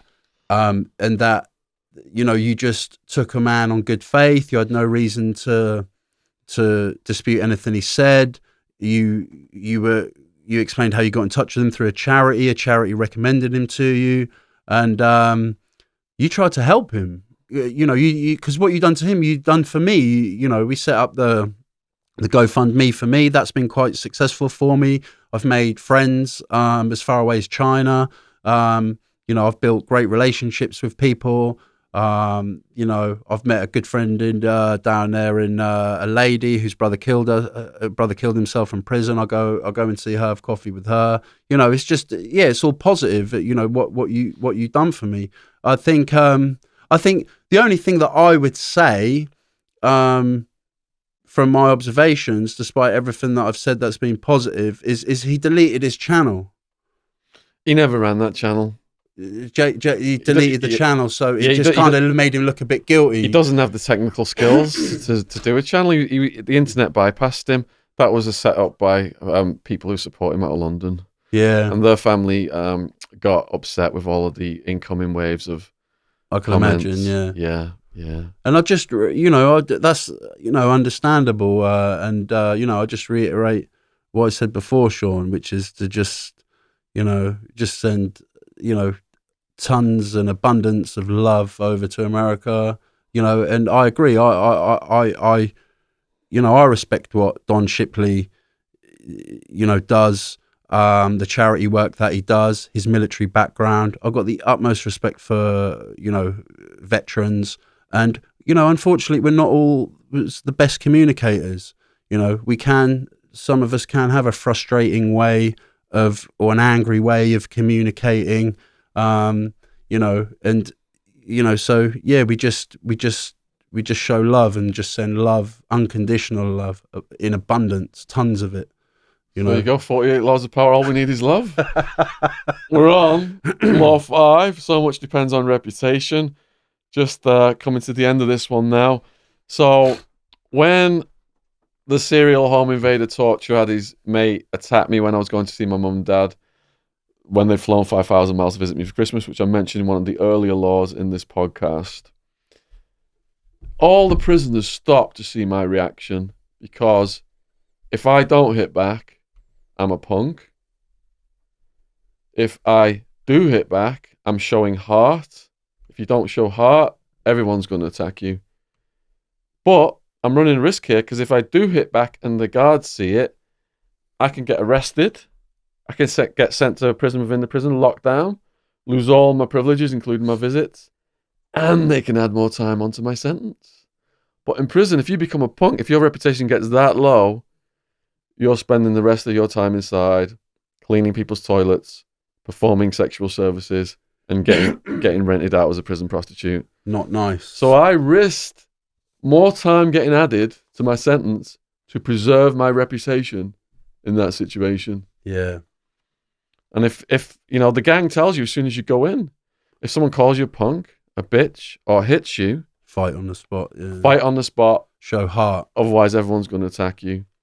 So if you're unfortunate to end up in prison, that's the rules of maintaining your reputation there.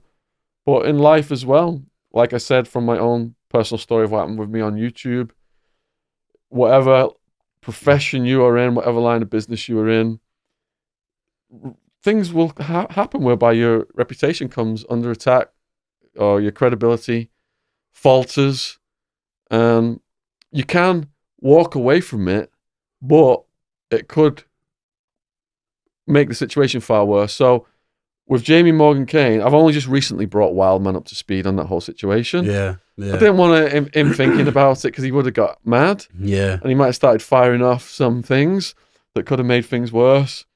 So I told Wildman, look, here's what's happened. I ran it all down.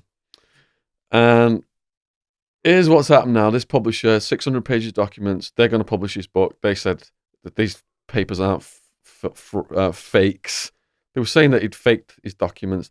Publishers would find out if they'd faked the documents. They're not fakes. So I said to Wildman, I'm going to put a video up saying, here's what's happened. But I fear that might open a door now for another wave of people coming in to attack me. But I feel I need to do it because I promised I would do it. And if I don't follow through, where's my reputation going to go? And he said, it would probably be best not to do it. Yeah. He said, if you don't do it, then you're not going to get this second wave of attacks. But I feel that my reputation is more important to risk getting those attacks than to not follow through and announce that.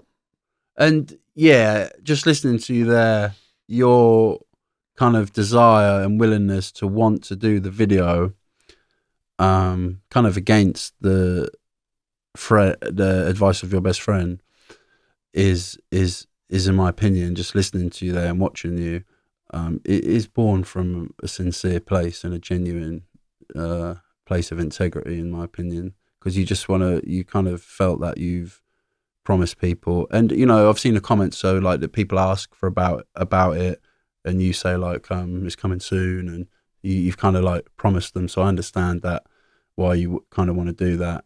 I do see the benefit in what Wildman is saying, in the sense that it kind of seems to have calmed down a bit, or a lot. It has calmed down a lot. People don't really talk about it anymore. Things change. Let it go. Move on. So I can kind of, and then the danger of, you know, a secondary wave of attacks. But I think it's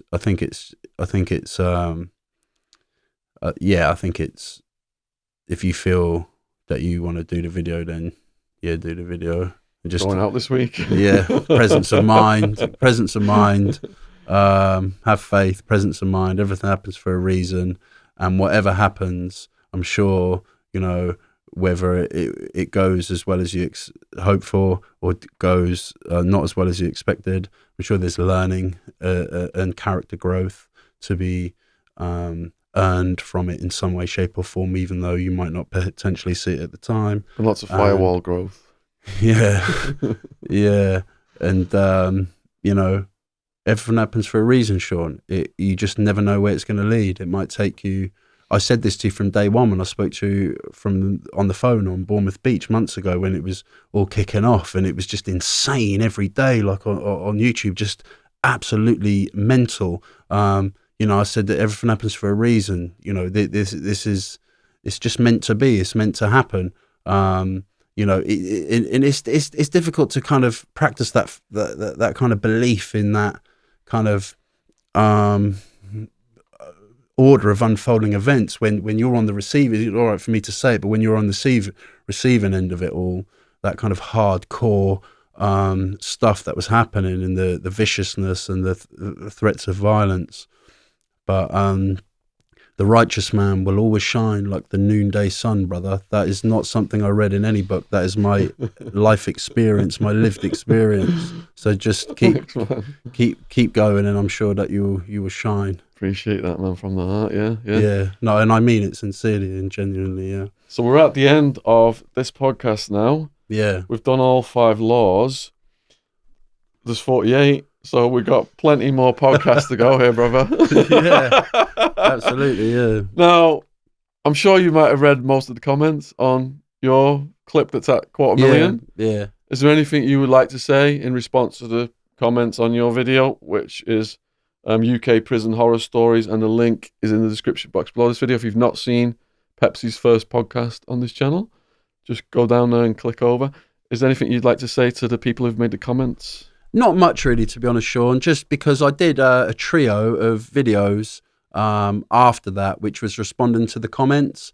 The only, so all the information's in there, really. The only thing that I would say, and then I'll just talk quickly, kind of briefly, about what that's led to, is the... So when I did the trio of videos from the comments in the podcast, I kind of did like somewhat of a thematic analysis and kind of extracted the main kind of themes that were within the comments. And I spent a lot of time going through them, and, thank you for all the comments to everybody. I appreciate all the comments, positive and negative. Appreciate the time people took to write those comments and invest in me in the time in watching our podcast together. So thank you to everybody. But the main thing that I would mention here is the utter shock, disbelief, horror, and anger from people, not just in the United Kingdom, but all over the world, at the realization that prison officers were betting on the suicides of children in youth custody in England. Just absolute shock, horror, and disbelief. I'm inundated as a result of this with a lot of messages. I'll get a lot of messages. I got a message from a guy a couple of days ago called Carl, who's in Heathrow. Shout out to Carl. We're going to meet up soon, have coffee. He was in Feltham, 25, 30 years ago. I think men don't talk about this stuff, but I get lots of messages from PTSD sufferers, sex abuse sufferers, mental health sufferers, who might not have been in prison, but they can relate to some of the stuff that I was talking about, and it's very powerful. And I'm embracing these connections with other people. But with regards to my activism, it's really fired me up, Shaun, to tackle and confront and address this issue of the embedded decades-long, centuries in America, decades and decades and decades, embedded cultural problem in youth custody environments of abuse against children and the embedded disease of institutional racism, which was very much rife, active and thriving in the racist murder of Zahid Mubarak in Feltham, who was murdered as a result of games of Colosseum that prison officers were having fun with for sadistic kicks and betting on the outcome of putting a known racist in a cell, a child, with an Indian or an Asian black person, or ethnicity. And what they were also doing, Shaun, they were putting a known sex offender in a double cell with a child who'd been a victim of sexual abuse and betting on the outcome. And again, I reiterate, utter shock, horror. And I'll be totally honest with you. And, I must say, I'm not here to demonize prison officers.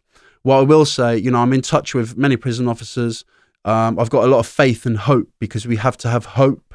Hope is very important, that the next generation of prison officers can make a difference, and they are making a difference. I support the Prison Officers Association.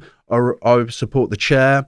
But what I will say is that time and time again, when we hear these stories of abuse, Shaun, whether it's in the mental health sector, like we're seeing recently with all these videos coming out in the private mental health sector of this horrendous abuse against vulnerable people, social services, prisons, institutions, we hear the narrative that there's good and bad in every profession. Well, that may or may not be the case, but in my opinion, any institution which has a responsibility of safeguarding and care over vulnerable adults and children, there is no place for abuse against those people. And anybody who chooses to ignore that should, in my opinion, feel the full force of the law. And modern thinking academics and modern thinking up and coming future political legislators need to grab a hold of what I'm saying here and start to implement this stuff, because without accountability, we can never have justice. And when I'm studying Khalif Browder, the Central Park Five, I mean, these cases are just blowing my mind. It's the 21st century. These cases are blowing my mind. Anybody who watches Khalif Browder 4-part series on Netflix, 4 hours, and doesn't have tears in their eyes, I mean, you've got a screw loose. There's something wrong with you. Many people I spoke to can't even watch it. They turn it off after an hour and a half. Big Herc said to me last night on Instagram, it made me sick inside, reading about, because I think he read about it before he saw it on Netflix, reading about the Khalif Browder. And I was watching some footage yesterday of Khalif Browder. And do you know what? Khalif Browder, I was watching Jay-Z talk about Khalif Browder, how he's a prophet, and prophets come in many different ways, Martin Luther King, and Khalif Browder's love and legacy will live on. And I think they shut Rikers Island, right? They shut it. Is it in the process of being shut? I'm not sure if it's shut. And President Obama, as a result of Khalif Browder's legacy, banned isolation for children, yeah? And that inspired me. So Khalif Browder, his legacy, and the Central Park Five, but Khalif Browder, I've just got like I can't find the words, Shaun, like a inspiration, overwhelming sadness, shock, and it's really inspired me and fired me up to embark on yet another mission, another one of my missions, to continue in my activism with the British government, and hopefully to work with the British government to have Feltham Young Offenders Institution bulldozed brick by brick in memory of Zahid Mubarak, because it's a cesspit of humanity, and they should do England a favour and bulldoze the place and build some nice flats there with a nice park, with a nice water fountain or something. That's commendable. And the most evil person in the world award goes to the prosecutor. Central Park 5 ruined these innocent boys' lives, and to this day, even though they were exonerated and horrific things happened to them in prison, even to this day, she's saying, well, they got the guy who did it, but they were probably with him. Yeah, she's protecting her pension. She's also going back to Law 5, her reputation. I mean, it's kind of damage limitation for her. For me, on that point about the Central Park 5, Shaun, I am very, very optimistic and strong in faith that the legacy and the story legacy, this, big shout out to Netflix, commend Netflix on the Central Park 5. I feel that the Central Park 5 legacy can be and will be and should be the trigger for a new breed of 21st century civil rights movement and generating awareness of the fact that the American penitentiary system and the UK prison system is specifically designed and structured and built in a manner and a way which specifically targets young African Americans disproportionately and abuses them and other ethnicities and abuses children. And that is my hope. That is my hope that the Central Park 5 story will inspire this kind of revolution in a new movement. And I believe that we as a movement can make that happen. I believe that can happen. Have you watched the original documentary about them or just the more recent one on Netflix? I've been studying the case quite closely, and I've only seen the one on Netflix, and then I've been studying. What was that one called? It's called Why Can't You See Us? Yeah, Why Can't You See Us? You've watched that whole one? Yeah, and I've just been studying kind of their adult life, and I was particularly interested in the guy who was just abused in the done all the isolation. Cody, I can't remember his name, but just particularly absolute masterclass from Netflix. Masterclass. I mean, it's shown the power of filmmaking. I mean, this can, like I said, I hope it will trigger something massive. With regards to I mean, I just can't get my head around it. I was very emotional watching Khalif Browder, very emotional. And I haven't felt like that. There's only been a handful of times when I felt like that in my life. And one of them was when I watched the 3-part series on Stephen Lawrence. And I don't know if I was naive. I mean, I grew up in these prisons. I've been on wings, there's like 3 or 4 white people on the wing or whatever. But I just can't fathom or grasp or comprehend or understand how you can murder somebody because of the colour of their skin, Shaun. I just can't get my head around it. What got me equally enraged was the West Memphis 3 and also Making a Murder Season 1.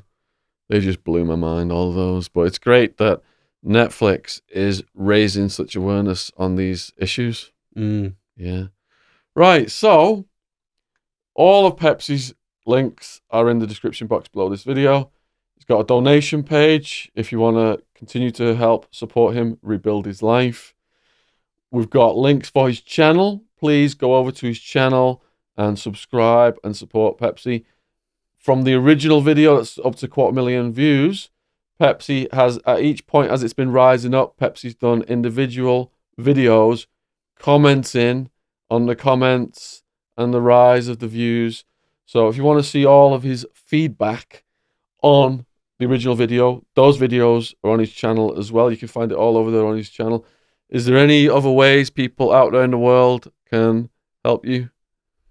Well, I'll fire you like all my links over in an email. If you put them in the description, that's absolutely fantastic. Of course, yeah. Other ways people can help me. I'm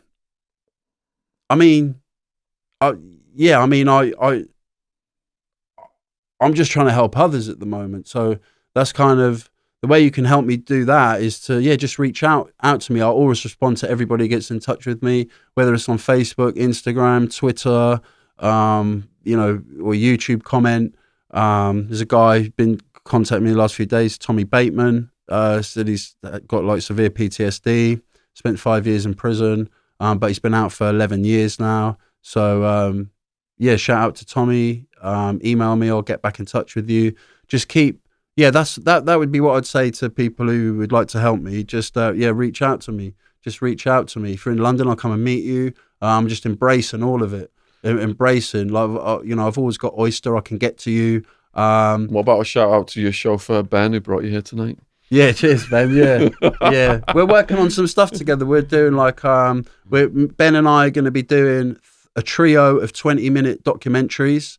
I won't lift the lid on the topics yet, but they're interesting topics. They're not really, well, they are kind of crime and justice, I suppose. But yeah, interesting topics. So we just want to get that on the road experience of documentary making and filmmaking, interviewing people, getting out at night with cameras and the lights and stuff, and getting some slow motion footage and hyper time-lapse footage, and just playing around with the editing. And we're going to be working on that, Ben and I, three 20-minute documentaries. So that'll be something to look forward to on my channel. You've got momentum, man. I wish you continued success, brother. Cheers, Shaun. Thanks a lot, man. Yeah, take care. Nice one. Yeah.